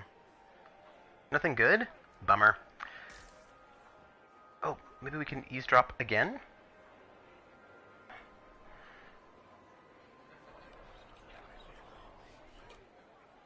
Just gossip. If nothing else, the Inquisition backing Gaspard would make Celine nervous. You know how pious she is. So apparently I need to get court approval. And I'm sure they would really approve of me just stealing all the stuff in the court, right? I mean, that shows I'm bold. Well, that's useful. I didn't hear anything. Oh, great blackmail hunt. Scandalous secrets gathered. Deliver scandalous secrets to Liliana. Well, I hope I find lots of scandalous secrets. Who doesn't like that? Although I suspect the scandalous secrets are probably not all that scandalous. What's in here? It's locked. The wing is not open to the public at this time, Inquisitor. Oh, that's okay, guard. I was just snooping around in your home in a really inappropriate way. That's cool, don't mind me. Gaspard take the throne without the backing of the Council of Heralds? He plans to take it by force. If the Council won't recognize him, they march against them. This, by the way, is beautiful. I love the ways in which we have like the moonlight streaming in through the windows. That's locked. Also locked. Winter Palace, the Grand Library of Halam Shiral. The Winter Palace's collection of book is one of the world's largest. Only the library of the University of Orlais and the Imperial Palace Library compare.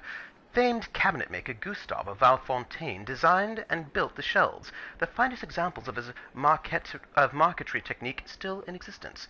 An excerpt from Architecture History of Orlais, Volume 1, by Elodie Barreneau. In case you wanted to know. There was I feel like there's got to be some game that makes some kind of interesting commentary, right? So let's open up this door. Nope. We need keys for all of that business. All right, I think we just have to go in the ball. I just don't feel like we're prepared. You know, that opening from I can hardly believe Gaspard and Celine are in the same room. Grand Duchess Florian must have worked a miracle to get them here. Okay, well, I suppose we're just gonna do it.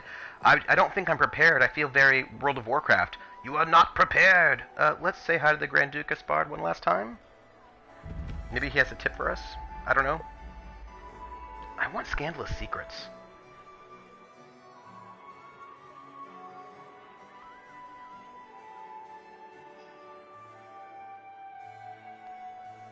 Okay, well, I know it's just one book. It's a really big book though. That's the thing. Uh-oh. What's happening?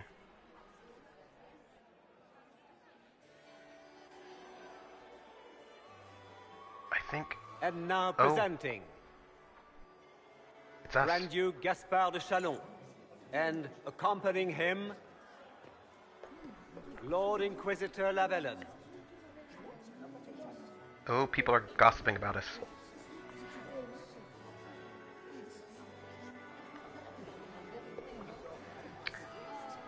Vanquisher of the rebel mages of Ferelden, crusher of the vile apostates of the Mage Underground, champion of the blessed Andraste herself.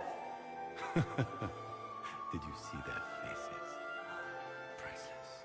Accompanying the Inquisitor, Seeker, Cassandra, Allegra, Portia, Calogera, Philomena.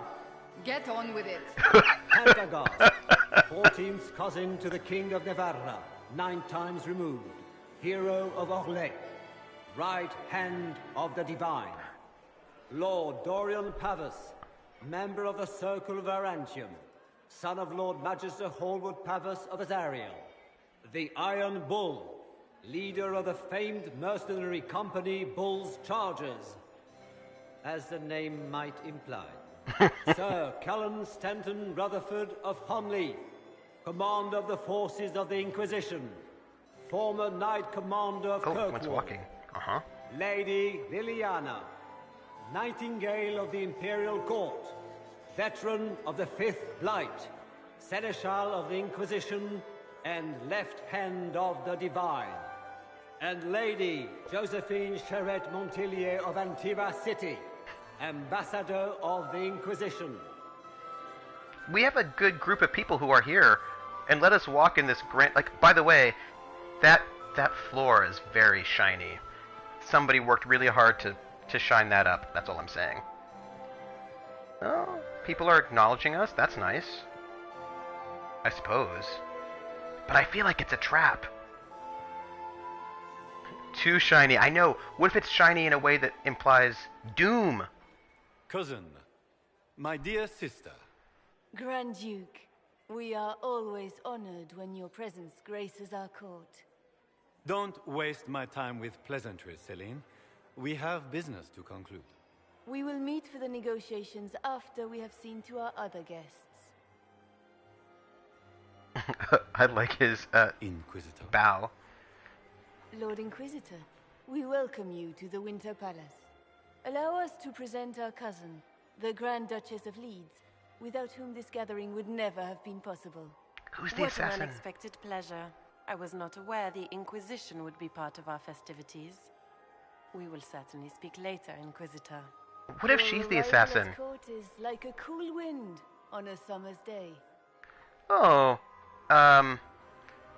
what if I'm the assassin? So I can say it's an honor, the weather may turn foul, or an assassin is here. I'm sure there is probably a whole set of servants whose only job is to buff and shine that floor. Oh, when I was in the army, we had to buff and shine so many floors. I will tell you what, like, that is not, like, the best thing to do on a Sunday afternoon, buffing and shining floors.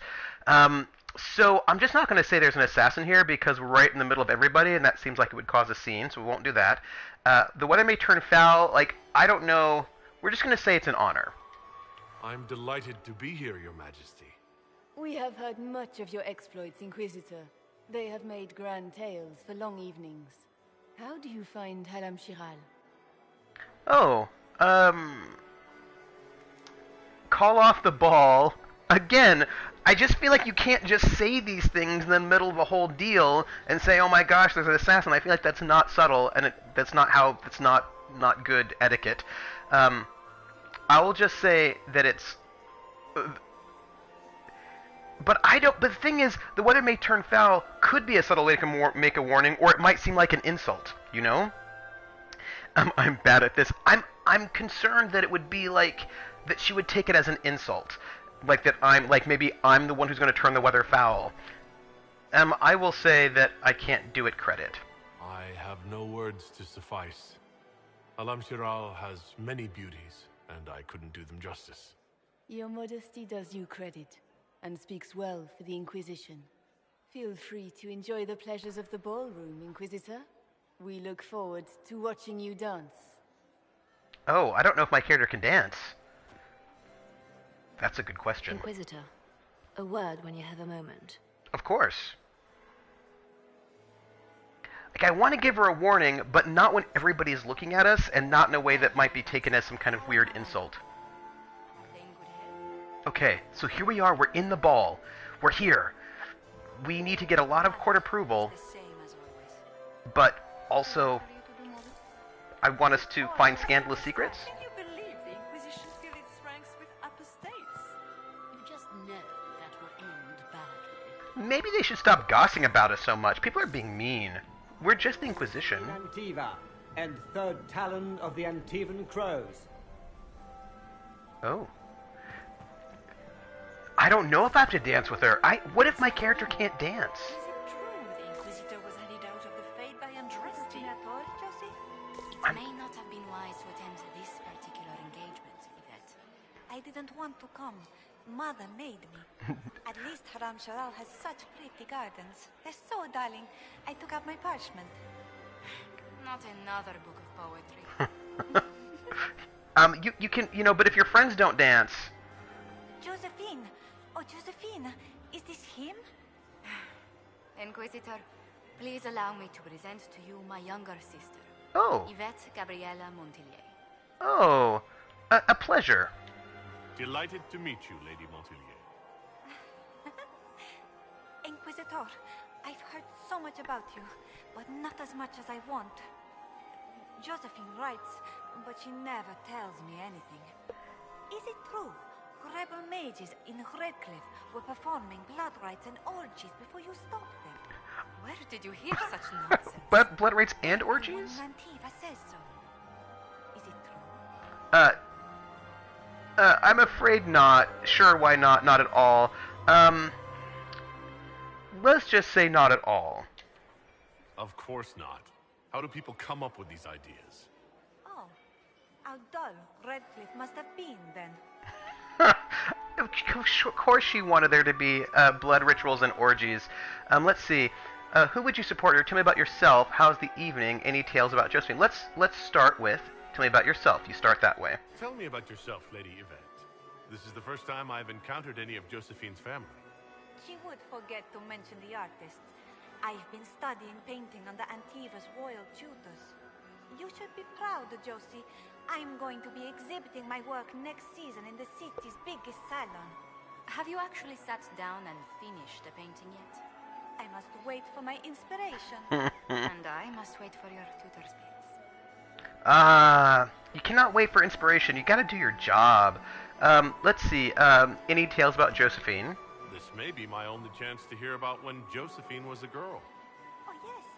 As she told you about when she was 10 and... Yvette, stop. Fine. What about when we were climbing the cliffs by the... No. She once told the Duke of... Absolutely not. She still plays with her doll collection when no one's looking. Yvette, that's absurd. Absolutely preposterous. It's always good to talk to your friends' siblings. They always give you the best stories. So how's the evening? Enjoying the ball? I see many of them. The dancing is so dull, your worship. But the Empress's gallery is magnificent. Yvette. Sorry, Josie. No, please continue, Josephine. Go on, Josephine. Cafe Royal must be empty. So many of the Empire's finest are in attendance. They've noticed the Empress paying you special attention, but they don't quite know how to take advantage of it yet. This uncertainty won't last long, I'm afraid. So, who would you support here? Which power should the Inquisition throw its weight behind? Celine has held the throne successfully for years. I see no profit in ousting her. Gaspard has run military campaigns, but never a kingdom. His transition would be, let us say, chaotic. Okay, alright. So... I'll see you later.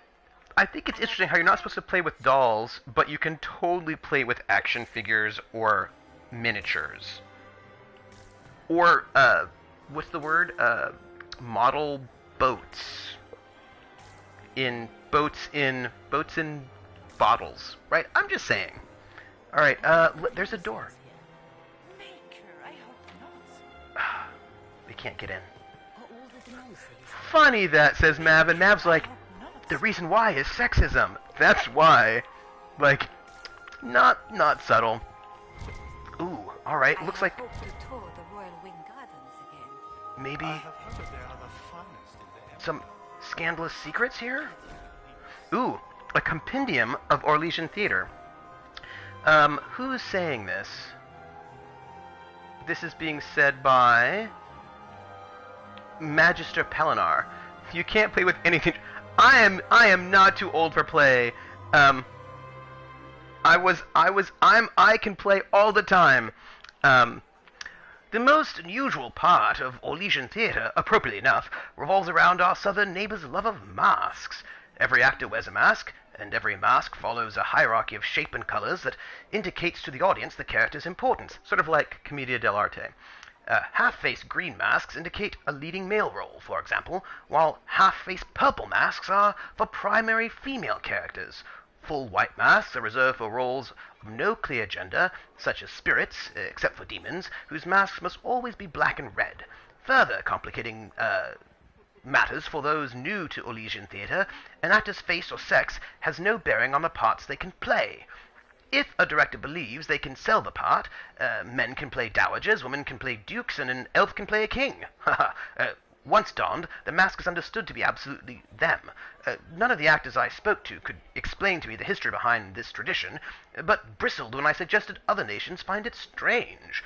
There's a strong bond of trust between Orlesian theatre troupes and their viewers. Indeed, I've rarely attended such attentive audiences than in Val Royeaux. It is my guess that Orlesians, surrounded as they are by masks in their daily lives, both require and fully respect a place where the objects boldly display their wares' intentions for a change. An appendix at the back of the volume lists the appearance and meanings of Orlay's theatrical masks. These conventions are vital to understanding the history of its finest theatre, a journey I hope you will find as rewarding as I have. From A Compendium of Orlesian Theatre, Volume 1, Introduction by Magister Pellinar. It's not sexism, it's that dudes are supposed to be dudes. Now, of that girly... Wait, never mind. Alright, so we know now something about Orlesian... So, Oh, what is this? Oh, it's a vestibule. That seems important. Let's just not go there just yet. I feel like we're not prepared. I just don't feel prepared. I feel like... Who's this dude? The Valmont Emperors, Emperor Etienne I, 771 Storm to 821 Blessed. Huh. I wonder, what their calendar system is like how it works. It's a thing Oh, the Dowager. Laurent was the love of my life. Let's talk to her. My husband. No one is prepared for the vestibule. Perhaps we can speak later, Inquisitor. Okay, sure. We'll talk later, probably after you think that I'm worthy of being spoken to. That's fine. It might be, actually. I think there's something interesting about Orlais that... Grab my bottom. Oh. I heard Celine was having the entire wing redecorated, but the timing is atrocious. Why would she do such a thing Inquisitor, now? did you need something? The sooner we track down this infiltrator, the better. I know. We have to find the assassin. Anything to report? Have you noticed anything out of the ordinary? Not yet. It would be easier if people would stop talking to me. Other people. Not you. Each age is 100 years. Okay, alright. I wonder if, do they name the event at the end of the age or at the beginning of the age? Is a question that I have. By the way, hello, Odias. What if there's... Yeah, what if... See, if there's no iconic event, then they make something up. So it's like, one is the Dragon Age, one might be like the age of sales in shops. Isn't the purpose of a vestibule to go into it unprepared? Vestibules are for doing doing preparing. That's true. It's like a volatorium. Let's see. I will tease him a little bit and say you admirers. You've attracted a following. Who are all these people? I don't know. They won't leave me alone. Not enjoying the party? I take it you're not enjoying yourself. At this point, the headache I'm developing is preferable to the company. Let's ask for advice. Do you have any advice? Orlesian social events don't fall within my area of expertise. There are a few here we can trust. Be careful. I just feel like there are a bunch of ages that are named in sketchy ways. It's like, oh, this is the age of, winds. Like, you know, like some things might be prophetic, but some things, if there's no... Although you'll always find something. What would we name...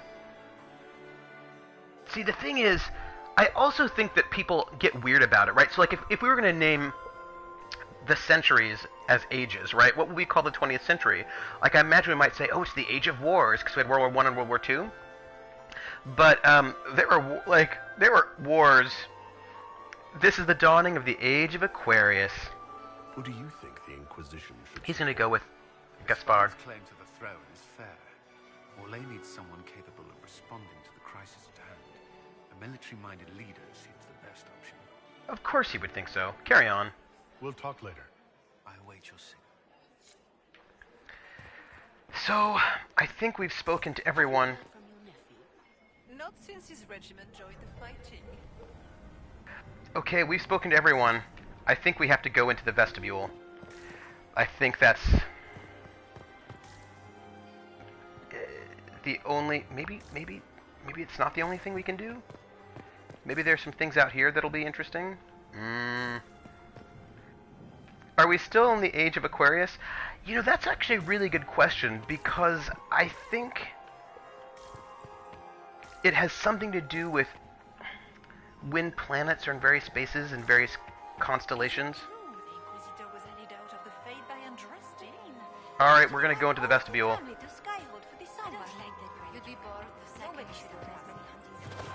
That's it, we're going in. That's it, everyone. I wonder how long ages are. Okay, we're going into the vestibule. What if we walk into the vestibule and we're shot with an arrow? I don't know. I'm just saying, this could be really dangerous. Also, we haven't saved in a million years. Good. I was hoping it would catch you. What did the Duke say? He points the finger at Ambassador Briala. The ambassador is up to something, but she can't be our focus. The best place to strike at Celine is from her side. Empress Celine is fascinated by mysticism, foreseeing the future, speaking with the dead, that sort of rubbish. She has an occult advisor, an apostate who charmed the Empress and key members of the court as if by magic. I've had dealings with her in the past. She is ruthless and capable of anything. Interesting. Well, that makes sense about Pluto, because they say, well, Crone's like, no. Crone's like, I reject Pluto. But I think it's because Pluto takes a really, really long time to move from one constellation to the next. And so the idea being that Pluto's influence is more generational than it is, individual, unlike the moon or the inner planets, which then impact you further if we go. But Plato is a thing that you use for making things. Let's see. There's an apostate at court. That's worth investigating. Magical mind control. I needed to know this earlier. Let's just start off with there's an apostate at court. How can Celine openly keep an apostate in the Imperial Court? The Imperial Court has always had an official position for a mage.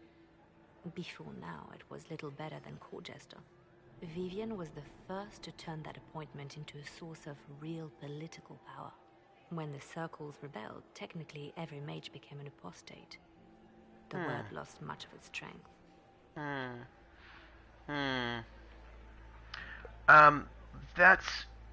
Let's go with magical mind control, because that could be disturbing.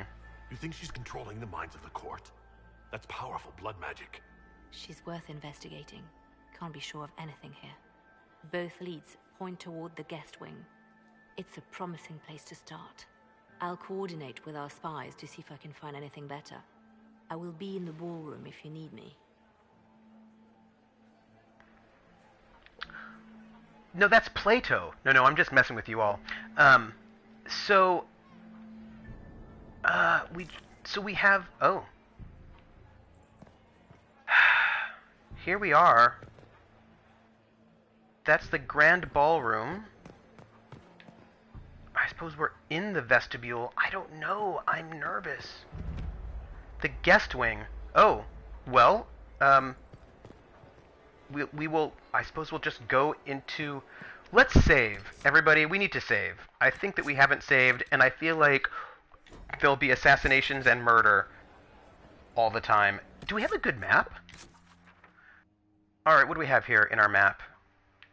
So there's some investigations. We've got some friends of ours. Lower level. Upper level. Cassandra. Oh, we haven't spoken to her. Josephine. Oh, this is where we were at. Cullen and Liliana. So they're hanging out down there where we've been. Okay. Let's talk to Cassandra, since she is out here, it looks like. It looks like we haven't really investigated this area too heavily. But let's do so. Hello, Cassandra. Let's chat. I know that she loves these ceremonies. This ball is a waste of time, like all Orlesian foolishness. Let's find the Venatori collaborator and get out of here. See, I knew she was going to say that. She doesn't like any of this stuff. Have you seen anything yet? Have you witnessed anything noteworthy? Nothing yet. I will let you know. Alright, well, what do you think of all this? She doesn't like it. You don't seem to care much for the ball. Orlesians pretend their petty squabbles are a game. Yes, let us treat murder, corruption, and deceit as delightful amusements. How wonderful. We are here to save Empress Celine, and it galls me. Why does she merit our protection? The Empire would be better off without her. Gaspard is the leader Orlais needs in this crisis. Oh, wow. You think so? You support the Civil War? Of course not. Chaos is what Corypheus wants, and we must oppose him. Were it up to me, however, I would let Celine fall and Gaspard take the throne. He would see the true threat, not spend his time throwing balls and writing letters. Wow. By the way, I totally, in a different playthrough, would romance Cassandra because she's saucy. Stay alert. We don't know where the enemy is hiding. I'll be watching for trouble. The sooner we leave this place, the better. I just love how she's just not about it, and that amuses me to no end. Maybe this noble has something to say?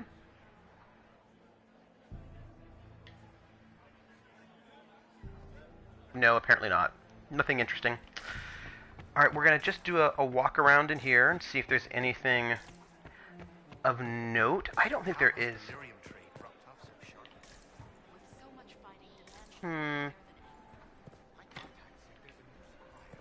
Nothing interesting there. People talking about lyrium. We're in the vestibule. This the word vestibule reminds me of Sweeney Todd. There's a song when Joanna and the sailor are wanting to escape, "Kiss Me," and there's a line where they talk about a reticule, and it reminds me of vestibule.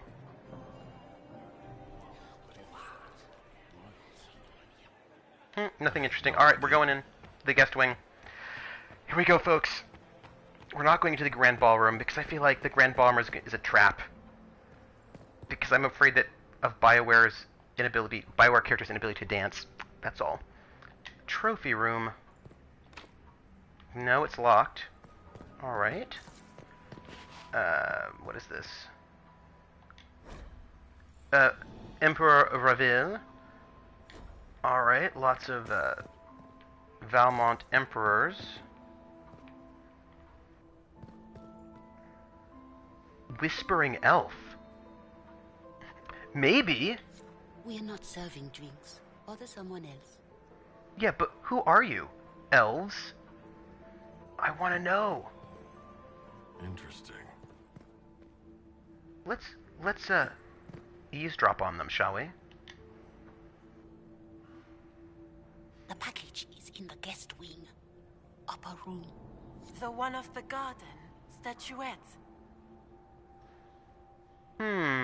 Okay, the package is in the guest room. In the upper wing. Yeah, no, you just... When Bluebeard says don't go in there, maybe you don't go in there. Maybe what you do is you say, hey, Bluebeard, that's interesting. Have a good trip, and then you leave. I'm just saying. The Art of the Winter Palace, Triumph of the Dragon Age, commissioned by Empress Celine in honor of the Grey Warden actions at the Battle of Denerim, which ended the Fifth Blight. It's a room of anime on pillows. That is really true. That's exactly what it is. Oh, so this art was done to honor... well, that's nice. That's cool. That people remembered my character in from Dragon Age Origins. That's nice. There must be something here. No, clearly there is, but I think we have to go to the upper rooms. Or have I not looked enough? Oh, no, there is something. Did you? Where? I felt something. I'm telling you, there's something here. Alright. Let's, servants' quarters and grand apartments. We cannot get into the servants' quarters. Search the rooms. Yeah, I know. I know, I've got to search. The game is trying to tell me something. And I felt a something. What is this? Read plaque. The Art of the Winter Palace. Mephoreth the Betrayer, carved by L'Etourneau for Empress Yvette. Hello, creepy whispering elves. Lambert Valmont, the Swaggering Lion, carved by Nathalie Breau for Emperor Judicael I to commemorate the Battle of Aisley. Nice. Okay. I still think I'm missing something, that there's something creepy going on down there because I felt a rumble, but let's see if we can get... we need to get to these rooms. Let's see where we are at the map. This is... Oop. Well, there's got to be a way to get in these upper rooms to check things out. So let's wander this way and see if we can find something mysterious. Oh. Interesting. We'll eavesdrop. I'm being sneaky. Well, that's useful. Great black... Oh, hey, I've got some blackmail materials. That's great. So I just have to... so clearly what I need to do is eavesdrop all the time, everywhere, to get more... Oh. Vague cutscene. My Lord Inquisitor. Uh-oh. May we have a word? It is very important. The Empress has sent us with a message for you. Oh. Oh. How do I know that's true? How can I be certain this message is from the Empress? We three wear the masks of House Valmont. They signify that we are public faces of the Empress. They are. They are also extremely fashionable. Okay, we will just say, give me the message. What's the message? This is so exciting! Empress Celine is eager to assist the Herald of Andraste in his holy endeavor. She will pledge her full support to the Inquisition as soon as the usurper Gaspard is defeated. Interesting. And I'm going to say she wants my help with that, right? Because clearly there's a catch. Always a catch. Let me guess. All she wants in return is for me to help her defeat the Duke. Oh, this is not meant as a bargain by any means, Inquisitor. The support of the Empress is not conditional. Oh. It will be yours once the negotiations are concluded. The Empress is the most skilled diplomat in Thedas. Gaspard is hopelessly out of his depth. Oh. But we have taken enough of your time. Please, enjoy the masquerade, Inquisitor. Well, that's interesting. I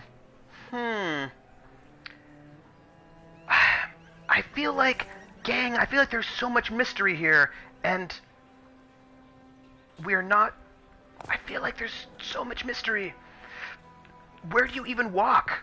I feel like there's so much. Alright, let's wander around the guest garden and see if maybe...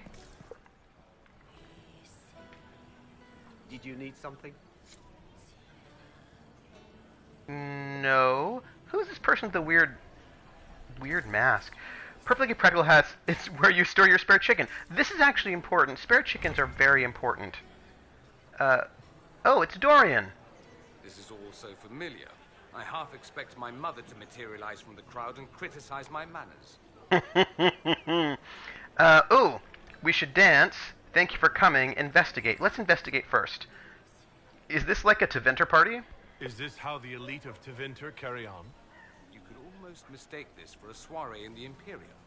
The same double-dealing, elegant poison canapes. It's lacking only a few sacrificial slaves and some blood magic. But the night is still young. Your mother could be here? What if your mother were actually here? Where would we be then? Short one mage after he's dragged out by his earlobe. I'm having difficulty picturing that.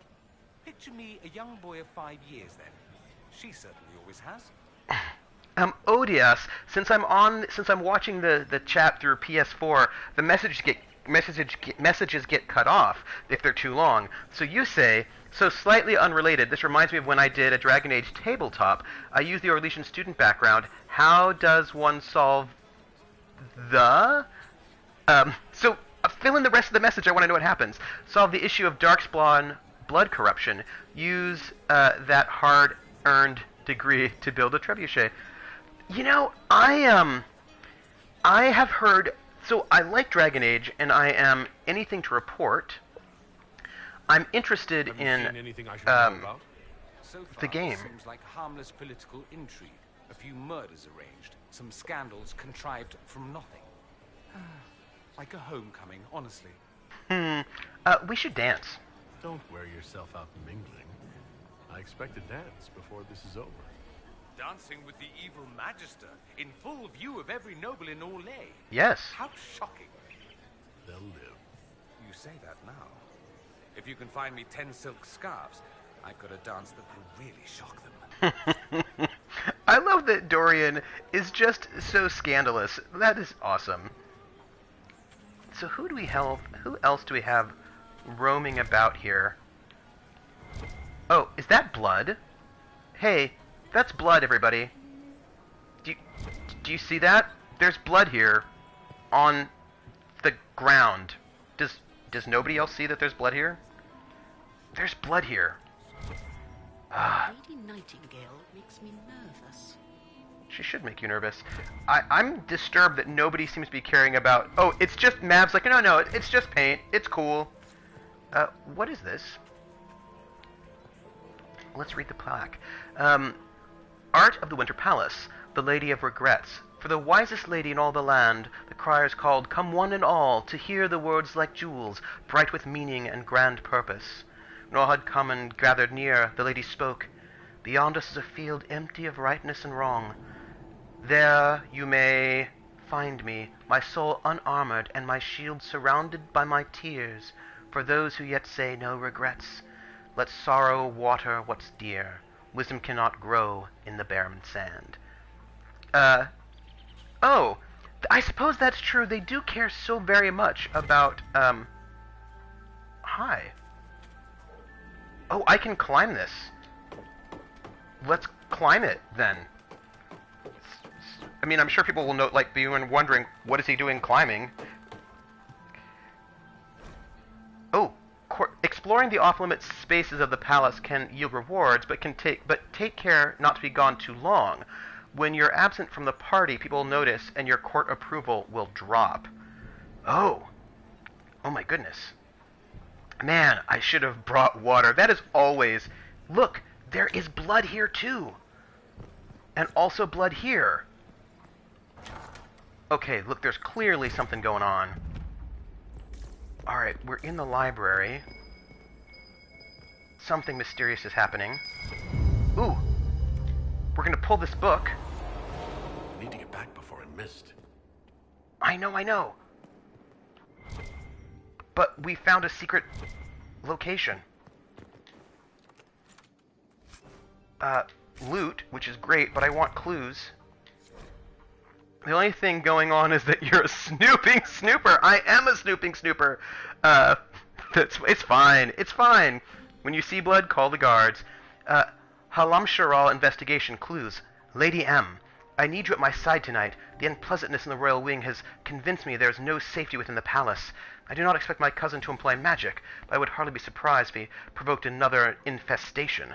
Since my court enchanter is not here to assist me, I must rely entirely upon you. There is no one else I can trust. Celine, I do not trust this Lady M at all. I think the sketchiness... Let's light some Veilfire, shall we? I feel like the sketchiness is strong. Oh, look. A thing. No? Why do they want us to have Veilfire here? I don't think we can stay long. Light. Oh. Light this Etienne's urn.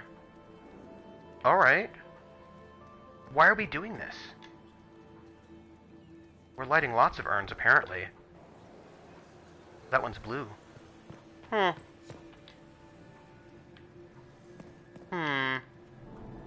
They're all red, except for this one over here, which is blue. Huh.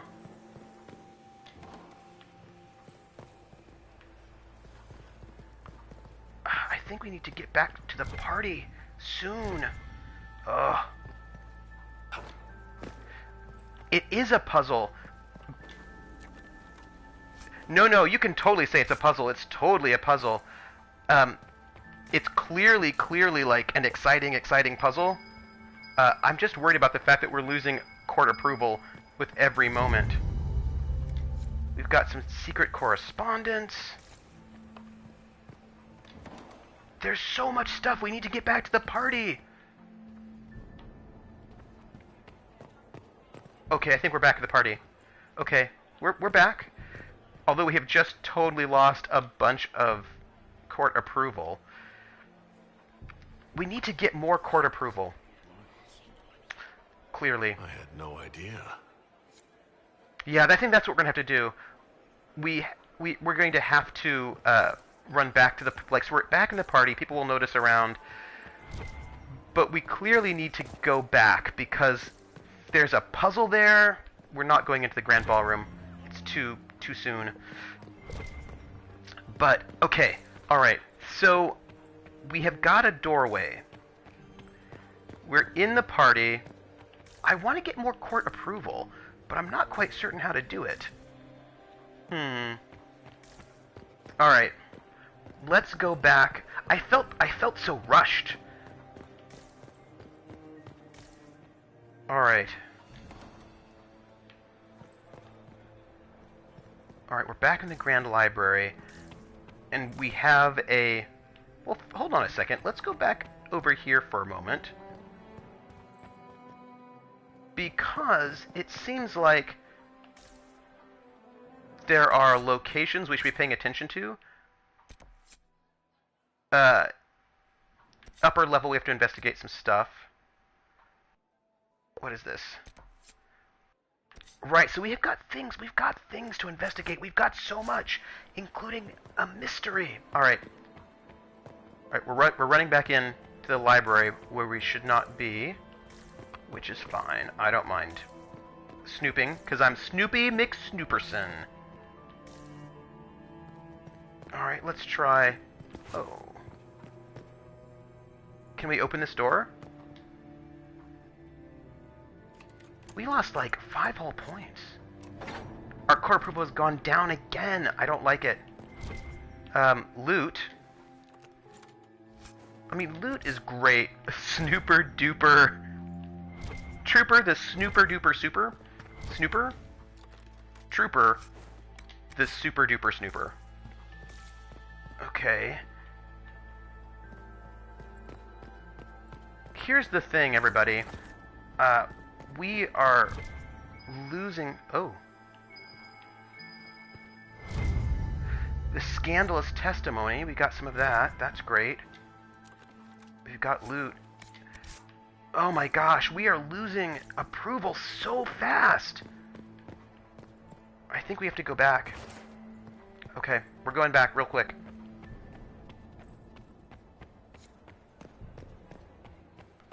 How do we get more court approval? Because we clearly need to, I mean, I'm just saying that we need to run around a lot, and we have to investigate.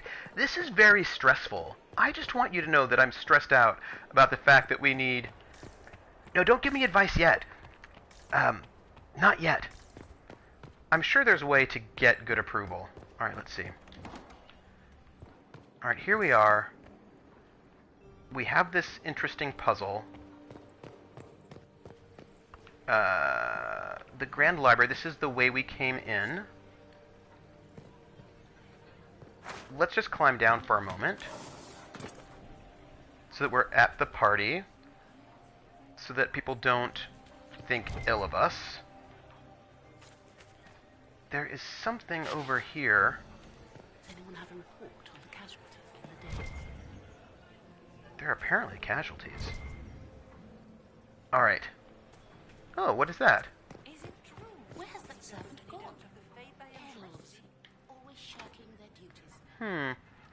I know!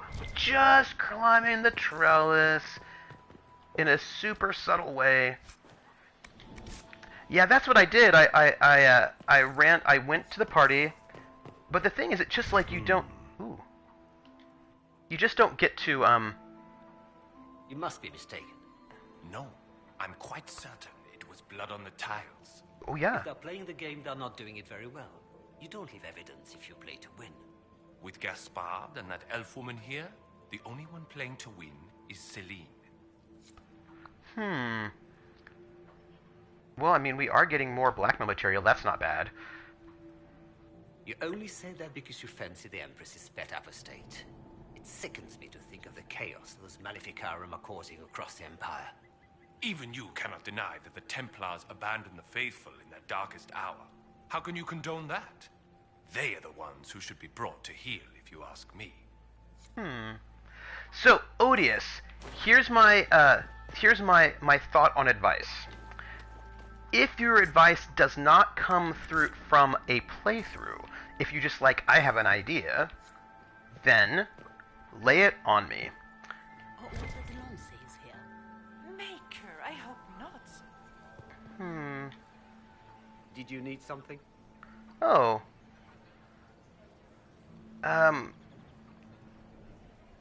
I didn't mean to intrude, I suppose is what I'll say, because I don't want to get involved in their My thing. apologies. I didn't mean to bother you. Gentlemen.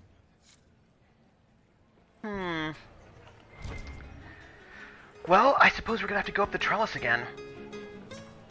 And do a quick trellis rush and see what we can do. Oh. There's a coin cost up. Alright, how do we do it? I want to toss coins. Come on, trooper, come on. Well, I would like to toss coins.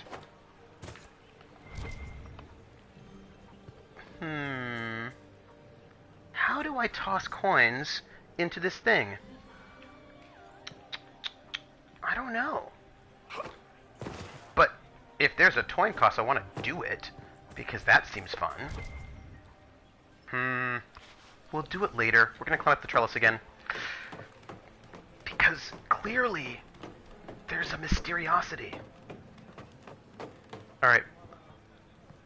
Quick rush. The one part of this game I don't miss is constant pulsing for secrets. I understand why it exists, but it's immersion breaking. Oh, we just got... Ooh. Scandalous password. I get it. I get it. I mean, I see it. Like, it is immersion breaking, but also I see why it's happening, because again, right? Open the upper garden door. Open the door. Oh, look! There is more blood! Alright. Oh. Alright. Halam Sharal investigation clues. Celine, we can discuss this like adults, can't we? We both know the weapon at Briala's disposal could not only turn the tide of our war, but every war. The Empire must control it. I do not believe you disagree. She is now a greater threat to Orlais than anything else. If you and I work together, we can wrest control away from her. Do not deceive yourself that she'll be open to negotiation or diplomacy. You know her better than anyone. You know that's impossible. Gaspard. Galoot. I'm losing all sorts of court approval. I wonder if there's a way to bump... There's a lot of blood here, everyone.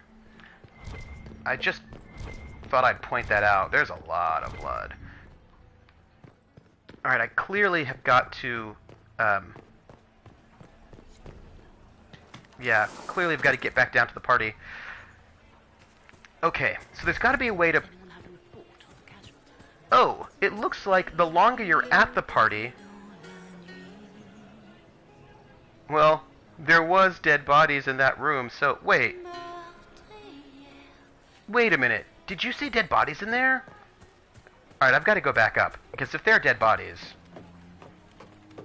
then clearly... Alright, there is like some huge mystery going on in this space. Give me a moment. Hello. Are you... Oh, no, yeah. There are super dead bodies in here. There are multiple dead bodies in here. There are like 1, 2, 3, 4 dead bodies in here. Okay, that is, okay, it looks like the longer you stay in the party, the more approval you get. So let's see if we can get our approval to be something slightly higher. Oh, hey, Iron Bull's here. Let's say hi to him. I'm sure he's going to cause lots of fun at the party. You got anything that needs killing?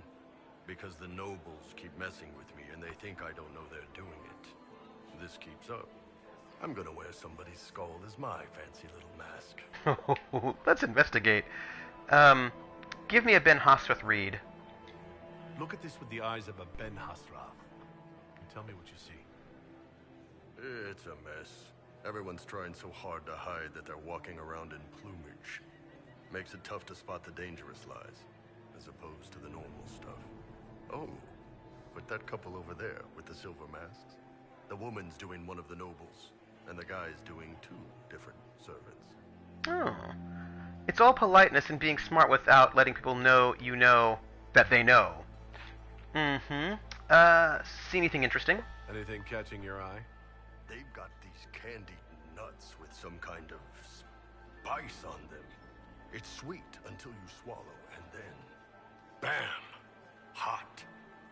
Also, Orlais has some fine-looking redheads. I go more for the servants personally. Less makeup.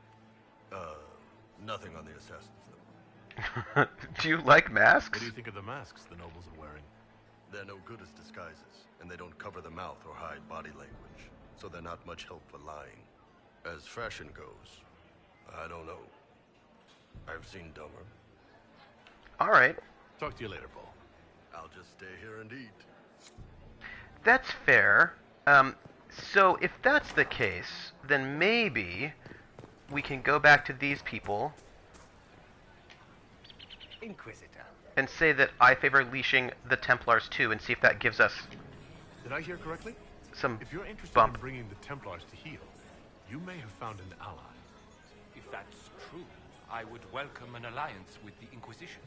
I will get in touch with your Lady Nightingale. I have assets that might benefit your cause. Gentlemen.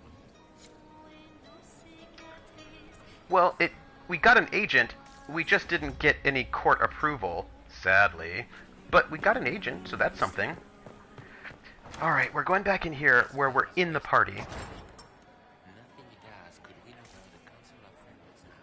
Let's see if we can find something mysterious. Who are you? Inquisitor Lavellon, is there something I can do for you? I am Lady Marcelette, court historian to Her Imperial Majesty. Ooh, court historian. What are your duties? What exactly does a court historian do? It would be the worst. I am responsible for the historical records of the court.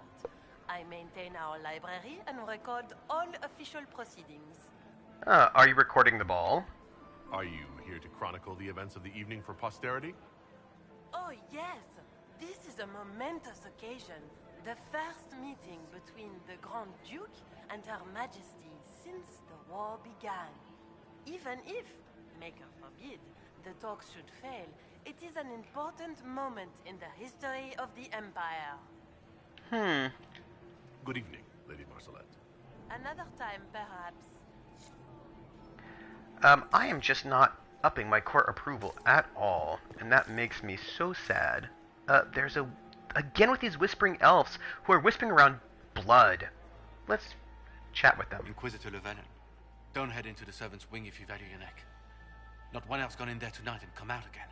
Our man was supposed to make a pickup in the garden hours ago. Bastard's likely dead by now. There's a lot of murder happening at this party. What kind of party is this? Like, I mean, I don't know about you, but I just don't find lots of murder being great for parties. So, oh yes, it's a murder party. Duh. Right. There was a doorway that I walked right by, and it wasn't this one. It could be an Agatha Christie party. That's fair. Hall of Heroes. We were here, I believe, with our whispering elves. Let's chat with them one last time, shall we? We are not serving drinks. Bother someone else. I was just wanting to be friendly, but whatever. Alright, let's see if we can find that other doorway that I noticed. All we need is to add some trivia, and then it could be a trivia murder party. So let's see. Here we go. Duke Germain, who's in the council. Alright. A compendium of Orlesian theater. A tent. King Draken turns his crown in his hands. Enter his trusted cousin, Captain Ashan. Captain Ashan. Hail, your majesty. The armies wait on you. King Drakon. What of the enemy? Captain Ashan.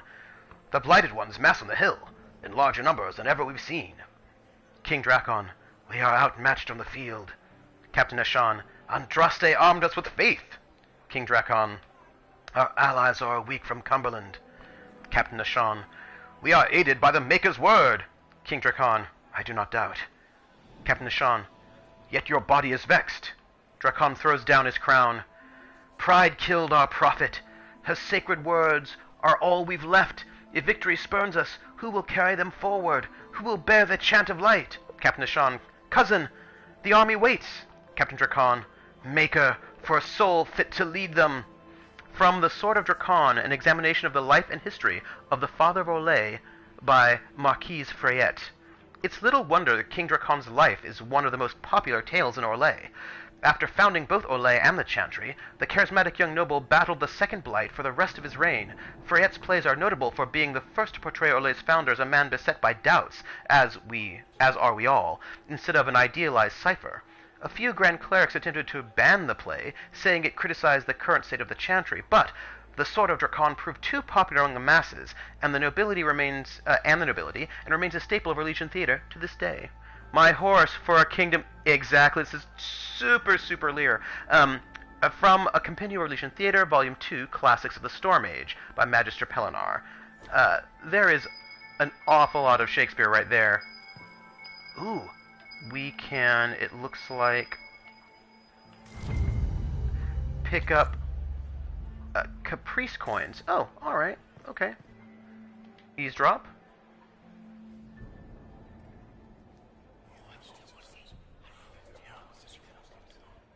Whispers. Good to know. Alright, we've got 10 out of 30 scandalous things. Richard III, yes, that is true. It would totally trade. I suppose it depends on if it was a really good horse. Well, the Inquisitor. Here as a guest of my nephew, no less. I'm curious. Let's investigate. Maybe we can get some, Gaspard's your nephew? Some court approval? Oh, you just gained court approval, thank you, which is usually the result of finesse, entertaining people, or keeping up appearances. The higher the court approval is, the better. I didn't know the Grand Duke was your nephew. He's my brother's eldest boy. Always a difficult child, Gaspard. Never listened, never did what he was told. He was raised a prince. All his life we told him he would be emperor. It was his destiny, his duty. What else should he do with his life, if not fight for his destiny? Ooh, let's investigate a little bit more, shall we? Tell me about the war. What can you tell me about the Civil War? If you are hoping for insight, you've come to the wrong man. It's war. It is brutal, and terrible, and sometimes necessary. There's nothing more to say. Have you seen anything? Have you noticed anything strange this evening? My niece Florian hasn't spoken to me all evening. That's not like her. Another time, my lord. Hey, I just got court approval. It's only 5, and we lose court approval real fast. So that's distressing. There's Iron Bull. And our Whispering Elf. Let's see where this will take us. More blood. I'm telling you, I think it'd be really awful to be a servant, because that's going to be a lot of cleaning up. Council. Did you hear what Gaspard said to Duke Germain? His own uncle. Germain bore his nephew's spite better than the rest of the council. Did you see that panicked attaché roaming about? Let's talk to this person. Philippe should have returned hours ago, dallying with some serving girl while I deal with Gaspard's vitriol. Everybody's dying. Everyone's being murdered. There's like... Philippe should have returned hours ago, dallying with some serving girl while I deal with Gaspard's vitriol. How did you cross Gaspard? I can't imagine Gaspard being vitriolic. What's the matter? The Grand Duke bears a grudge against the council for refusing him the crown.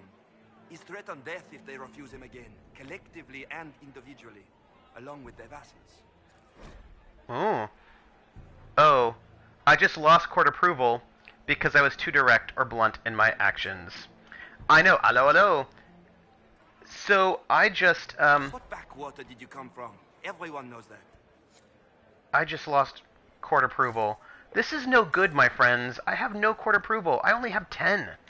Ugh. This way is closed. Please, use the main entrance to the ballroom. Can I tell you about how low my court approval is and how distressing that is to me? I just want you to know that I'm very distressed. What do we have? Well, what's this? I don't know. You freely admit I did a sacrificial run to at least have some sense of the rules. I bet if you said that the weather might have turned foul, you would have gained court approval. I don't know. Renee, what are you doing with that servant girl? You stupid woman. Can you not see that I'm inspecting her teeth?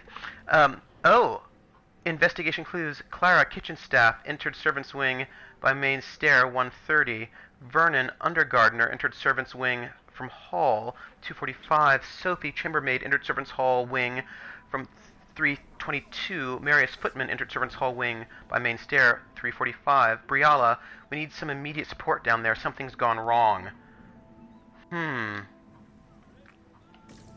Yes, something is certainly mysterious. I'm telling you. I should get back to the ballroom. I am not talking to you until we get home. I suppose you're right. I should get back to the ballroom.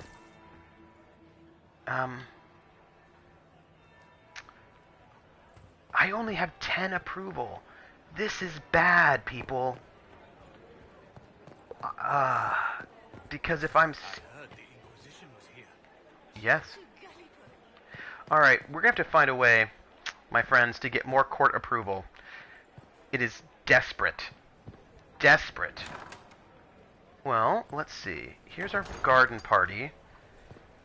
Let's go back in, and I think we can hit, this way. That would be the second bell. Oh. Fashionably late now. Hall of Heroes. Oh, apparently we have to... Oh, we've got court approval 10. I think we have to go into the grand ballroom, but I haven't finished investigating. Let's save. So here's the thing. I have not finished investigating. Like, there's seriously things we have to investigate still. Mysteries. That's Iron Bull. That's Dorian. Liliana, Cullen, and Josephine. Do we just... I suppose we just have to go in? But I don't want to. I feel like I'm not ready. Dang it. I'm not ready. Like, I need to go into the servant spaces. Well, I know it's so big. What have we here? Uh-oh. Uh-oh. The leader of the new Inquisition. Fabled herald of the faith. Delivered from the grasp of the Fade by the hand of blessed Andraste herself. It's my ex-girlfriend! What could bring such an exalted creature here to the Imperial Court, I wonder? Do even you know? That's my ex-girlfriend. We had a very complicated relationship. Let's see, what could bring such an exalted creature here to the Imperial Court? I wonder, do even you know? Tell me what you want seems too blunt. It's a mystery. I'm going to say I'm here on urgent business. I'm here on important business concerning the entire Empire. I know, right? As am I, it seems. I am Morrigan. Some call me advisor to Empress Celine on matters of the arcane. I did. You have been very busy this evening, hunting in every dark corner of the palace. It's true. Perhaps you and I hunt the same prey. Maybe. Oh my gosh, I did! And I will tell you, when I romanced Morgan, it was such an amazing moment for me in the game, because I remember thinking as a player, this is such a bad idea. This is such a bad idea. There's no way that I should romance Morgan because that's a bad idea. But my character totally would romance her, and I was like, it was interesting to sort of know that I was making choices that I as a player thought were bad ideas, but I knew that my character would do it, and so I did it anyway. And I appreciated Dragon Age Origins for putting me in that position. So I can say I hope so. That's a good question. You've been watching me. Let's just go with I hope so. I hope so. I could use another ally here. A sentiment I share, considering recent events. Recent events? Recently I found and killed an unwelcome guest within these very halls. An agent of Tevinter. Oh. So I offer you this, Inquisitor. A key found on the Tevinter's body. Where it leads, I cannot say. Yet, if Celine is in danger, I cannot leave her side long enough to search. You can. Alright, that's fair.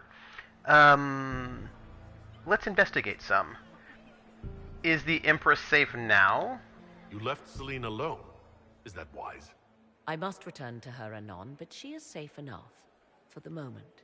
'Twould be a great fool who strikes at her in public in front of all her court and the Imperial Guard. Why do you protect her? What's your interest in protecting Empress Celine? Are you her bodyguard? Do I seem a bodyguard to you? I don't know. If anything were to happen to Celine, eyes would turn first to her occult advisor, even if they knew otherwise.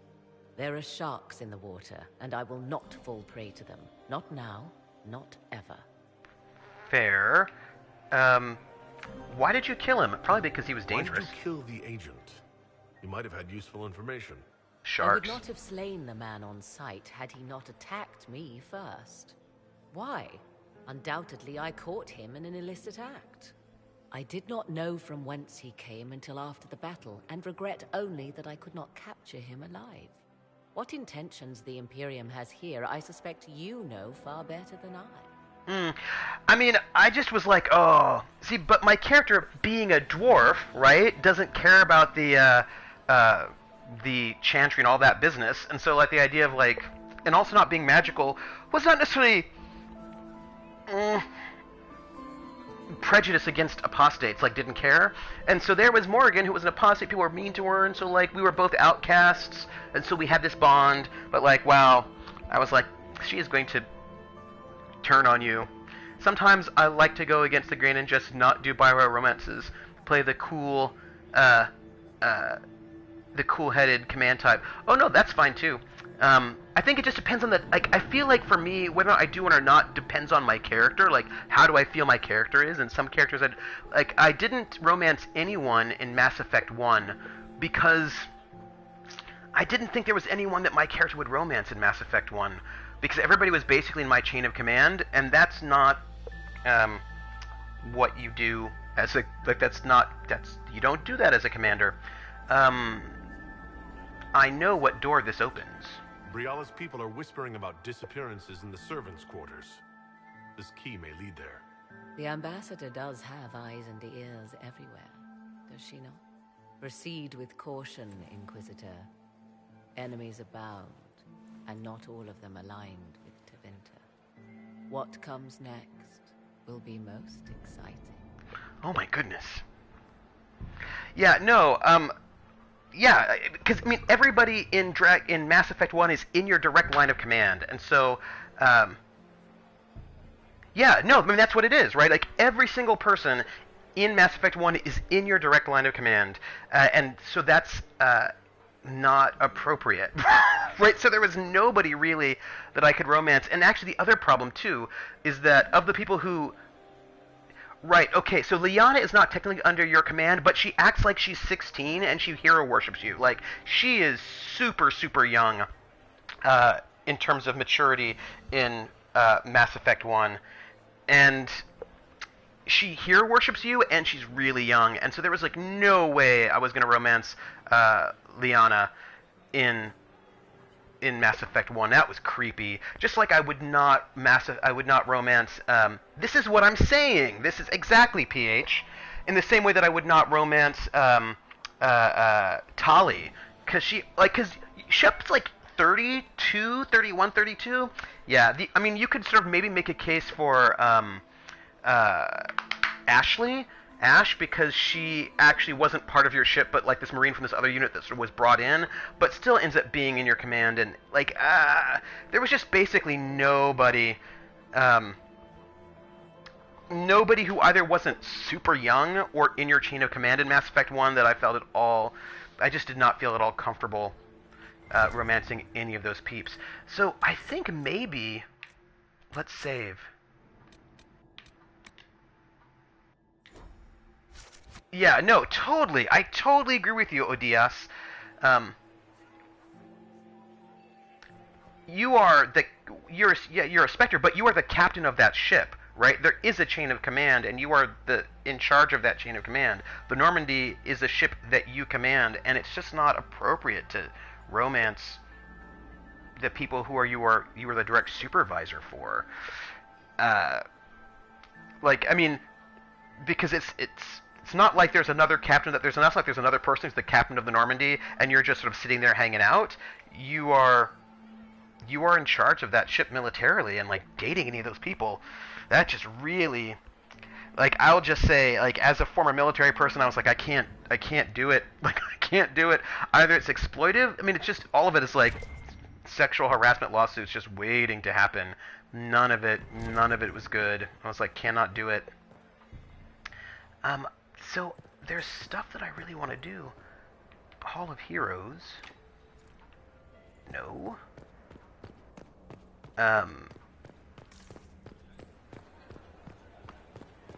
And here we are at this other sort of party place. Here we have... This is where we're going to get... What Gaspar said to Duke Germain, his own uncle. Germain bore his nephew's Let's fight see. better than the rest of the council. Did you see that panicked attaché roaming about? Okay, so I think we've done everything in this area, but there are some doors we did not get access to.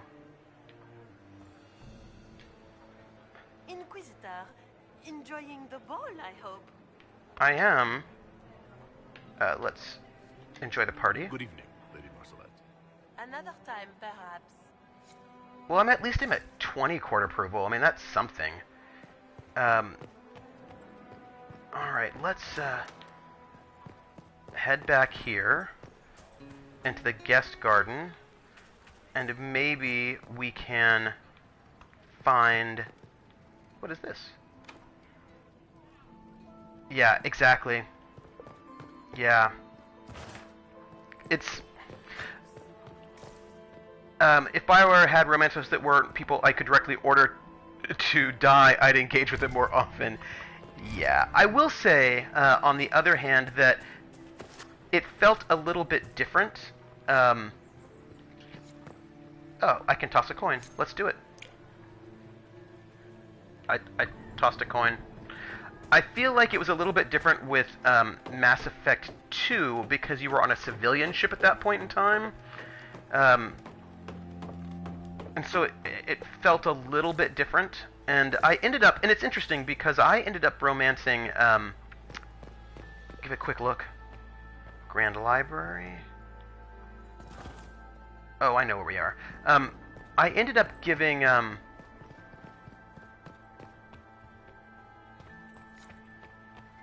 Alright, I need to get back to the party, which I think is this way, so that I can then, like, we're gonna get it. I think we are in a space. I also think in me through there was a bit more quality. Oh yeah, totally. Yes, yeah. So for me, the only person that I felt comfortable romancing in Mass Effect 2 was Miranda, and I know a lot of people don't like Miranda. Like, I know it. Like, I get that people are like, I hate Miranda, blah blah blah. She's like, she thinks that she's so perfect, blah, blah, blah. Like, I get that people did not like her, but what I will say about Miranda is that in Mass Effect 2, she was actually not your subordinate. She was, so that was something that, Grand Ballroom, we're not going to go in there just yet. Let's go down here. Thank you, Artie Snack, I appreciate it. Yeah, but she was not your subordinate. She, well, I suppose that she was assigned to be your minder, but then we worked that out, right? And so I think that the fact that she was not, but it would turn into a rant. Well, I mean, we can have a discussion about how I wish that she had, clothing that was not so exploitative. That would be a thing that I would have liked. I would like for her not to have been put in the outfit that she was put into. That would be one thing, I would say. But I did appreciate that she was not your subordinate. So I didn't romance anyone in Mass Effect 1. Hold on, let's just go through this side door one last time to see if there's anything interesting there. Okay, this is the Hall of Heroes. We've been here before. Although I still think there's some sort of thing down here that is... Aha! I knew it! I knew it! I knew there was a thing down here. Alright. Which seemed to be pretty controversial. So here's the thing about Jack. I like Jack a lot, but after having a conversation about Jack, Jack did not seem to be in a space where she wanted someone hitting on her. She seemed to be in a space where she wanted a friend after her sort of sexual trauma. And, yeah, so rather than romancing her, I didn't, right? Because I was like, you know what? Like, you're not in a good space, so I am not gonna, like, I'm not gonna hit on you. I'm gonna be your friend instead, and I enjoyed that. I think she's got a bunch of different sorts of sexual, a bunch of different traumas going on, actually. What do we have here? Grandchildren of Emperor, Judicale. Well, there's a way in which violating people's mind is being a metaphor for, like, well, I mean, first off, violating people's mind is violating consent, right? And it's the way in which a lot of these games sort of do metaphor that way.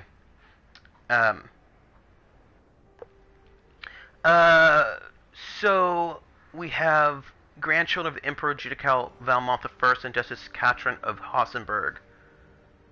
Nothing about Jack drew me to her as a romantic partner. You have to rebuild her conceptualization of love or intimacy before that can progress. Yeah, and I mean, for me, I actually really like Jack types, but it just didn't feel to me like, it felt to me like we needed to be friends and not lovers, is what it felt like.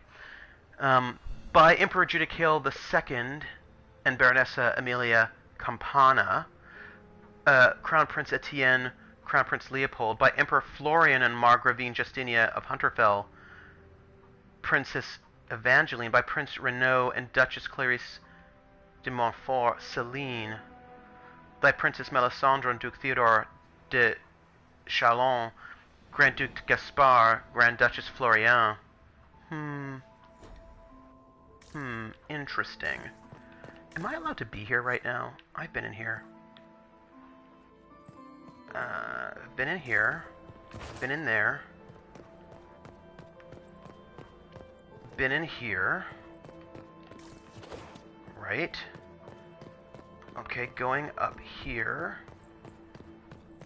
And this is where we have our interesting puzzle. What is this? Another dead body?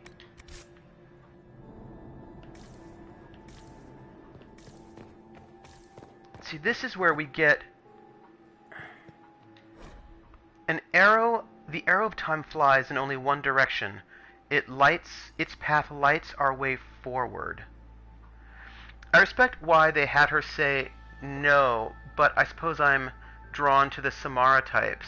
She comes to you experienced and you cut off. Oh, I thought Samara was great, but I also thought it was super great, and you don't have hero worship or command to do with. Oh yeah, totally. I totally get that ODS. But I also feel like her saying no was also pretty awesome. Do you know what I mean? Like, I actually appreciate when people are like, yeah, no. So the arrow of time flies in only one direction. Its path lights our way forward. Right, which is this way.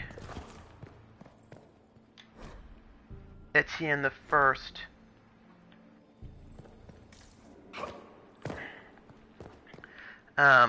Okay, I need,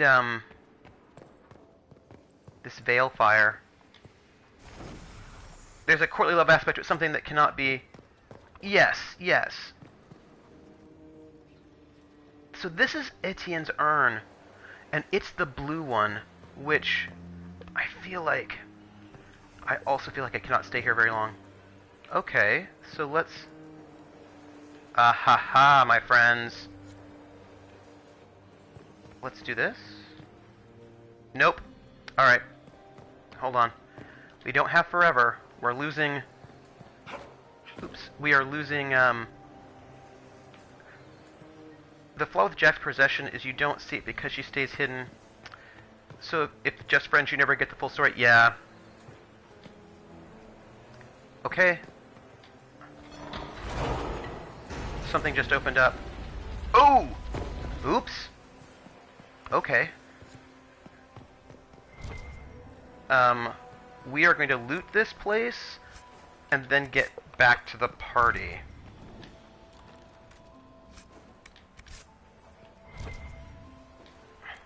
I feel so bad that I'm just stealing stuff from the Royal Palace just because we can. I love Tyler's talk about dialogue and... Oh, yeah. Okay, so we, I think, need to climb down. I think when you started being able to do that, it was a real game change. Why would the Empress invite that elf woman? The game, of course. Celine has something up her sleeve. Tyler did... Oh, Tyler was really great on Junkley's stream. It was really good. Oh, no! I'm a Jax, what is it? What's the oh no? Nothing he does could win over the Council of Heralds now. I know, right? 16 approval. I've been exploring in these areas that we're not allowed to be hanging out in, and then I lose all this approval. Favorite curse word. So, I know I'm a Jax. It's really terrible. I wish that I had more approval. But... It's, because Navy after medicine is sort of the family medicine. Yeah. Alright, so I need to get back. I know I start off with 30, but I'm exploring these these rooms because I'm trying to get into, let's see. I suppose we can get right here, right? I'm trying to get, this way. I'm trying to discover the mysteries, right? And to to do that, you end up having to go in these off-limits areas, and then you lose court approval. It's terrible. No, we can't try again. We have to just take what we've been given, right? Unless I suppose we... Alright, where are we at? So this is... enter the servants' quarters. That's what we need to do. We need to enter the servants' quarters. Okay, if we enter the servants' quarters, I think we're going to lose a lot of court approval. So that's the Hall of Heroes. So I suppose we have to... That's the Grand Ballroom. I feel like save early, save often. Let's just save. I feel like if you do this wrong, then maybe everybody dies. So this is a doorway. Grand Library.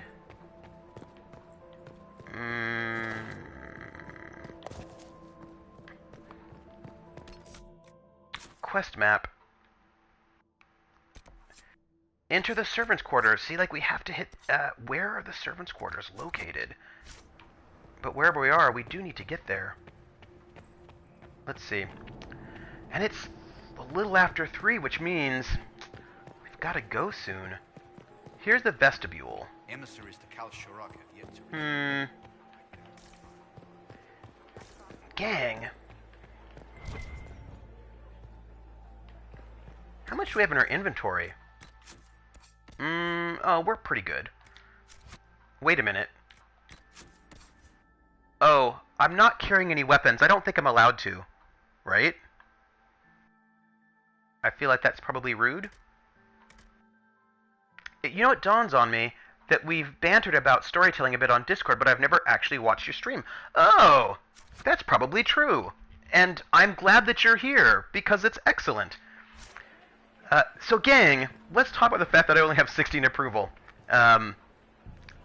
Because I'm, you know, exploring these places you're not allowed to explore. I really want to... I want to find stuff, but here's the thing. I have to go, because today is the second Saturday. 16 approval. It is worse than Trump. It's bad. I'm in a bad way. The thing is that this is the second Saturday of the month, and on the second Saturdays of the month, I play Call of Cthulhu through Skype with my buddies, and that starts at 4 o'clock. No, it's my Call of Cthulhu game set in 1947 Seattle, as a matter of fact, and we're in trouble in that game. I mean, I think in Call of Cthulhu you're always in trouble.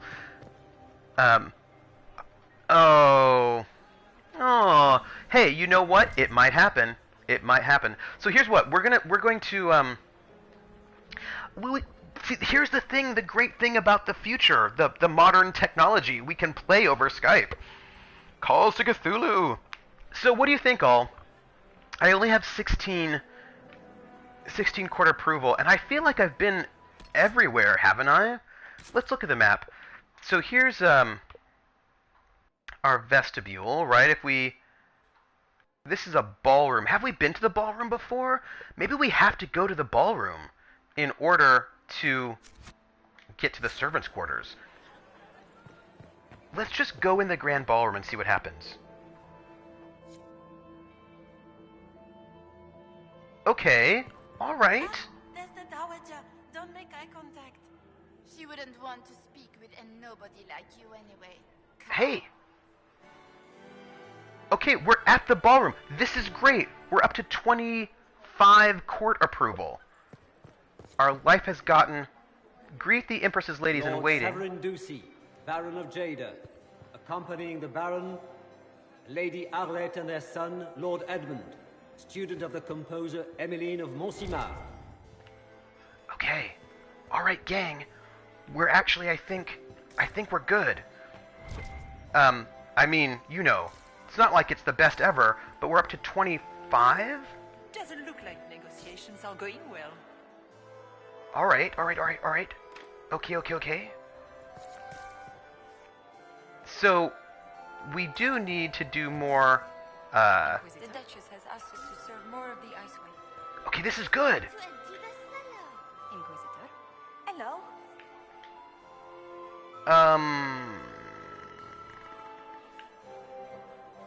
Alright, I think... I'll see you later. Another time. Okay, I'm feeling really good about this. I think that being... See Gaspard dance. He and Celine aren't getting anywhere. It's obvious. Ooh.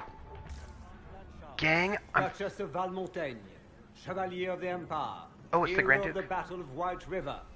Patroness of the painter Ambrose Poirier. And second cousin of Princess Electra of the House of Alberici in Antiva. Accompanying the Duchess, Anselmo. Do we talk to him? Gardener Valmontaigne and My friend, come in, have a drink. What can I do for you? I'm just saying hello. If you're as delighted by the court as I am, there's a decanter of port around here. Where are the consonants? I want to know more. I want to talk to him just a little bit before we leave. I'd like to know more about you. All of Orlais knows my story.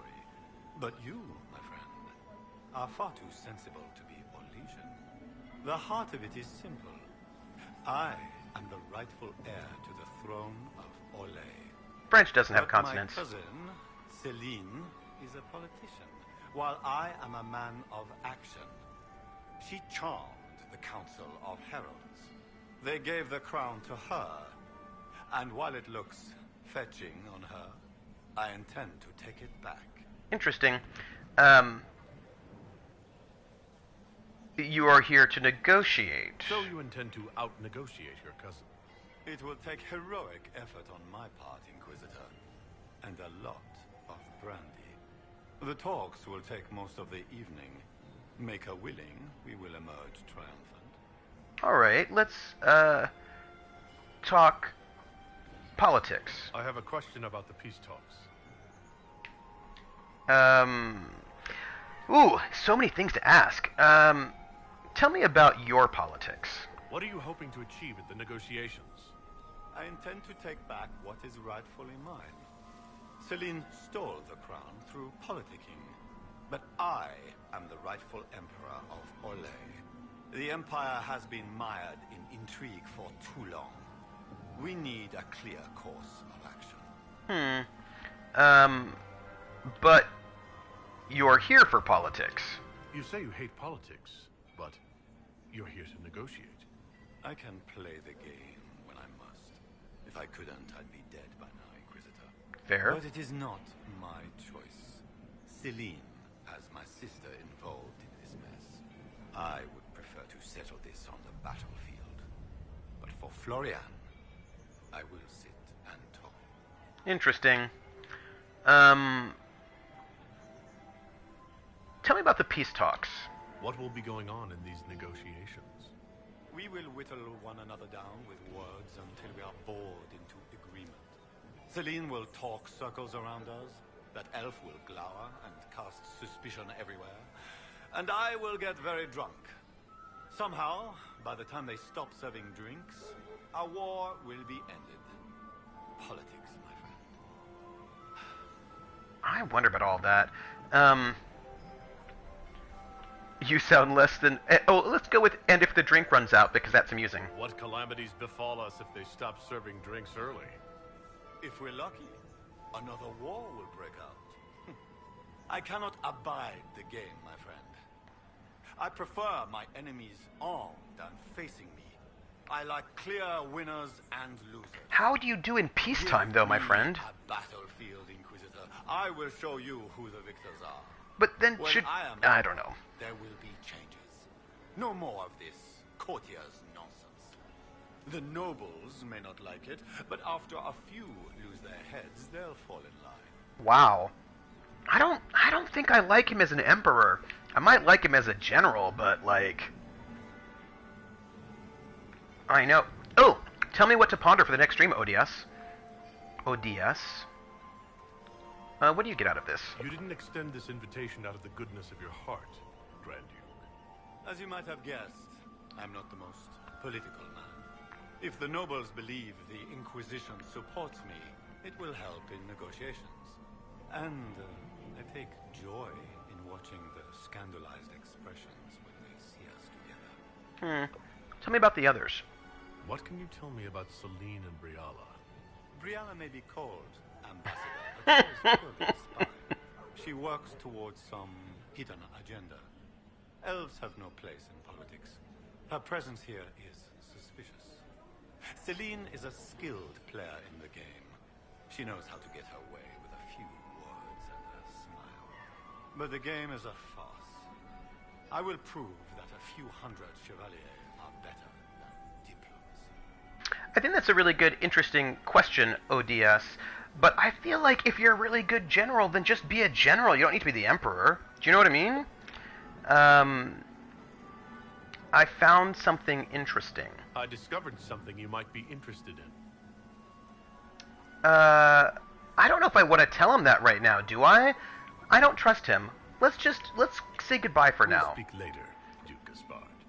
Another time, friend. I don't want to tell him that I found something either on anybody. Not at the moment. Just because... Oh, it's the Empress. Should I talk to her? I feel like maybe I shouldn't talk to her yet. I feel like maybe... That's a beautiful archway, by the way. Sadly, generals often think they want political power, and politicians think... Yes, I should high-five the Empress. Lady Fleur. I have to tell you, I'm a little stressed out about all these choices right now. Everyone enjoys music, madam. Oh, it's Liliana. We should say hi to her. Look at Lady Cambien's slippers, trimmed with pearls and emeralds, and those buckles. Toss her into the lake and she'll sink right to the bottom. What a disaster. It's a good question. Shoes? That's your concern? There's a Tevinter assassin on the loose, and you're concerned about buckles on shoes. Everyone needs a hobby. Besides, you can learn a great deal about a person from their clothing. Gold and jewels on a dancing slipper. A slipper is easily lost and finds itself in the dust and dirt. She is unconcerned with the possibility of losing the shoe or soiling it. A vulgar display of wealth. But Lady Cambien's family has recently lost most of its holdings. Interesting. They have their title, but little else. So, how did Cambien acquire such a grand shoe, What has she done? Who has she bedded? These are all useful questions, no? This is true. Let's say you seem different here. We're going to finish this conversation with her, and then we're going to go. You're different here than in Skyhold. More approachable, perhaps. This is Halam Shiral, Inquisitor. This is the Imperial Court. This is the beating heart of the Great Game. Of course, everyone is wearing a mask. I learned this very young. I was still a girl when I attended my first ball. All this, the smiles, the small talk, it is a dance. And like any dance, it can be learned. For some of us, it has become so familiar that the steps may be performed in our sleep. Ooh. Okay. Who should we support? Who do you think the Inquisition should support? What we need most of all is a stable Orlais. Either Celine or Gaspard can give us that. Of course she'll go either way. I found this out. I'm not sure of its value. Very interesting. It may not help our investigation, but we can put it to use. A little more dirt like this, and we might have some leverage in the court. If you find more, let me know. Okay. Anything to report? Have you seen anything interesting? Oh yes. Halam Shiral is lousy with scandals and scheming. But no sign of our Tevinter infiltrator, I'm afraid. Alright, we'll speak later. I should go. Be on your guard. I always am. Oh, alright. So, we make the wander around. I still remember the day they came to tell me that my second husband... Let's say hi to the Dowager. Another time, perhaps? Oh, she doesn't want to talk to us now, that's fine. We're just doing our rounds. That's towards the vestibule. Hey, I think we're at 49 court approval.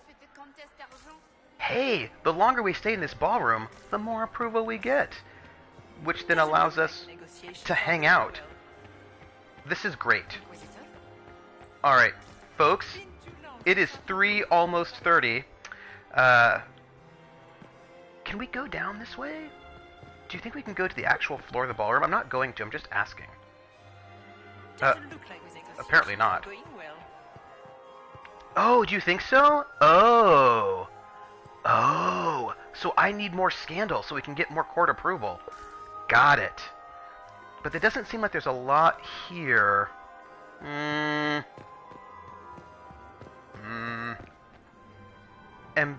Oh, it's Ambassador Briala.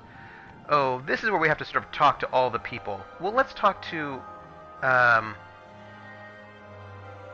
greet the Empress's ladies in waiting. Let's greet them, and then we're gonna go. Inquisitor, to what do we owe this honor? We will be happy to assist you if we can. Her Imperial Majesty is unfortunately occupied at present. That's alright, let's investigate. Can I ask about the talks? I'd like to know more about the negotiations.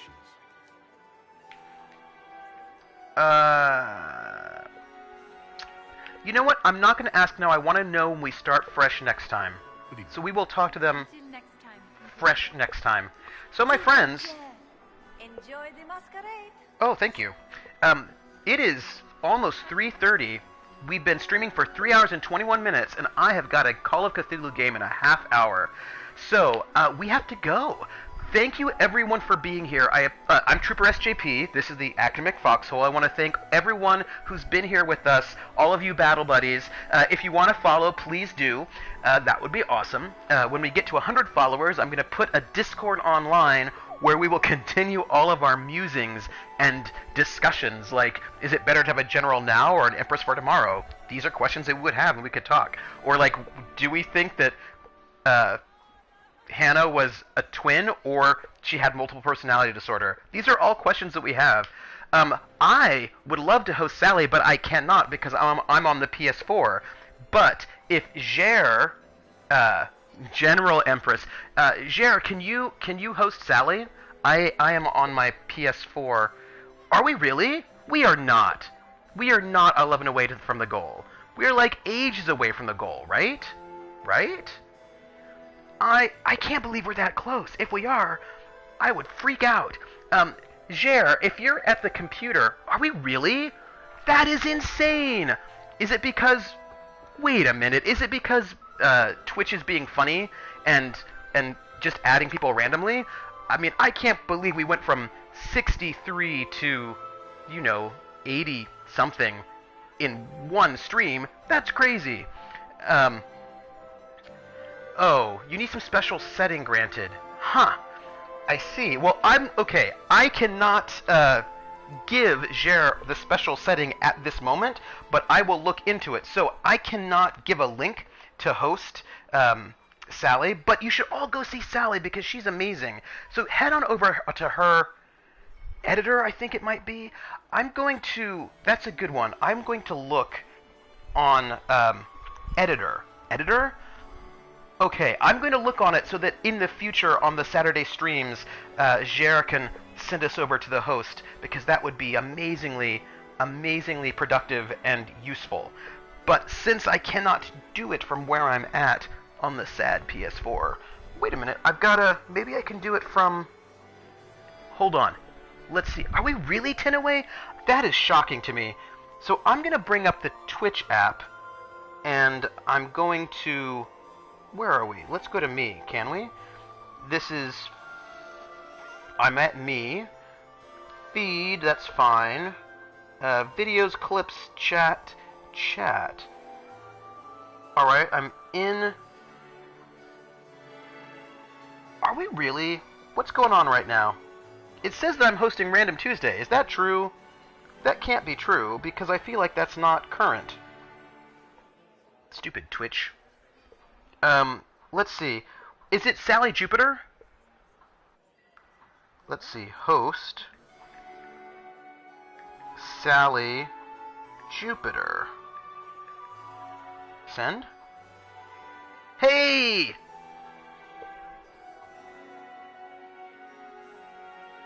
I just did it! I don't know. I don't think you all can hear me anymore. Success!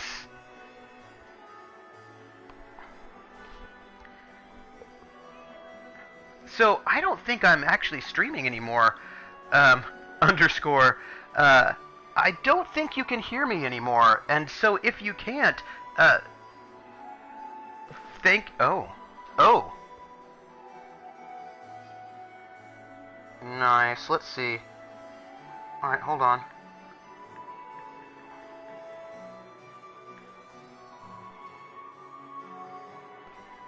Am I back? Alright, so I think I just tried it as a bit of an experiment, and I think I got to the wrong one. So, everyone, this is what's going to happen. I want to thank you all for being here, part of the Academic Foxhole, and I want to thank all the Battle Buddies for being here. I will stream next Thursday when we will stream Firewatch, and I will have a giveaway for all of you PC players for things that I cannot play myself, and then the Saturday after that we'll go back to Dragon Age Inquisition. So Thursday at 6 p.m. Eastern Standard Time, we'll be here together. And now we are going to go and host Sally Jupiter, because I think I can do it from my phone.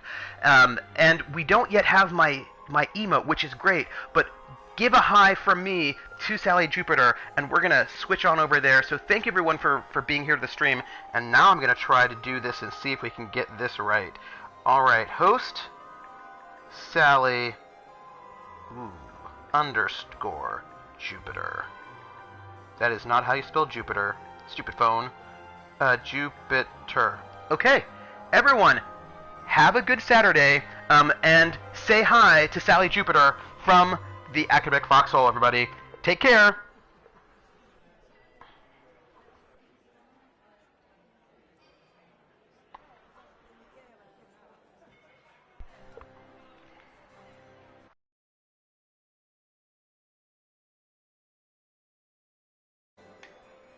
Is there something we may do for you?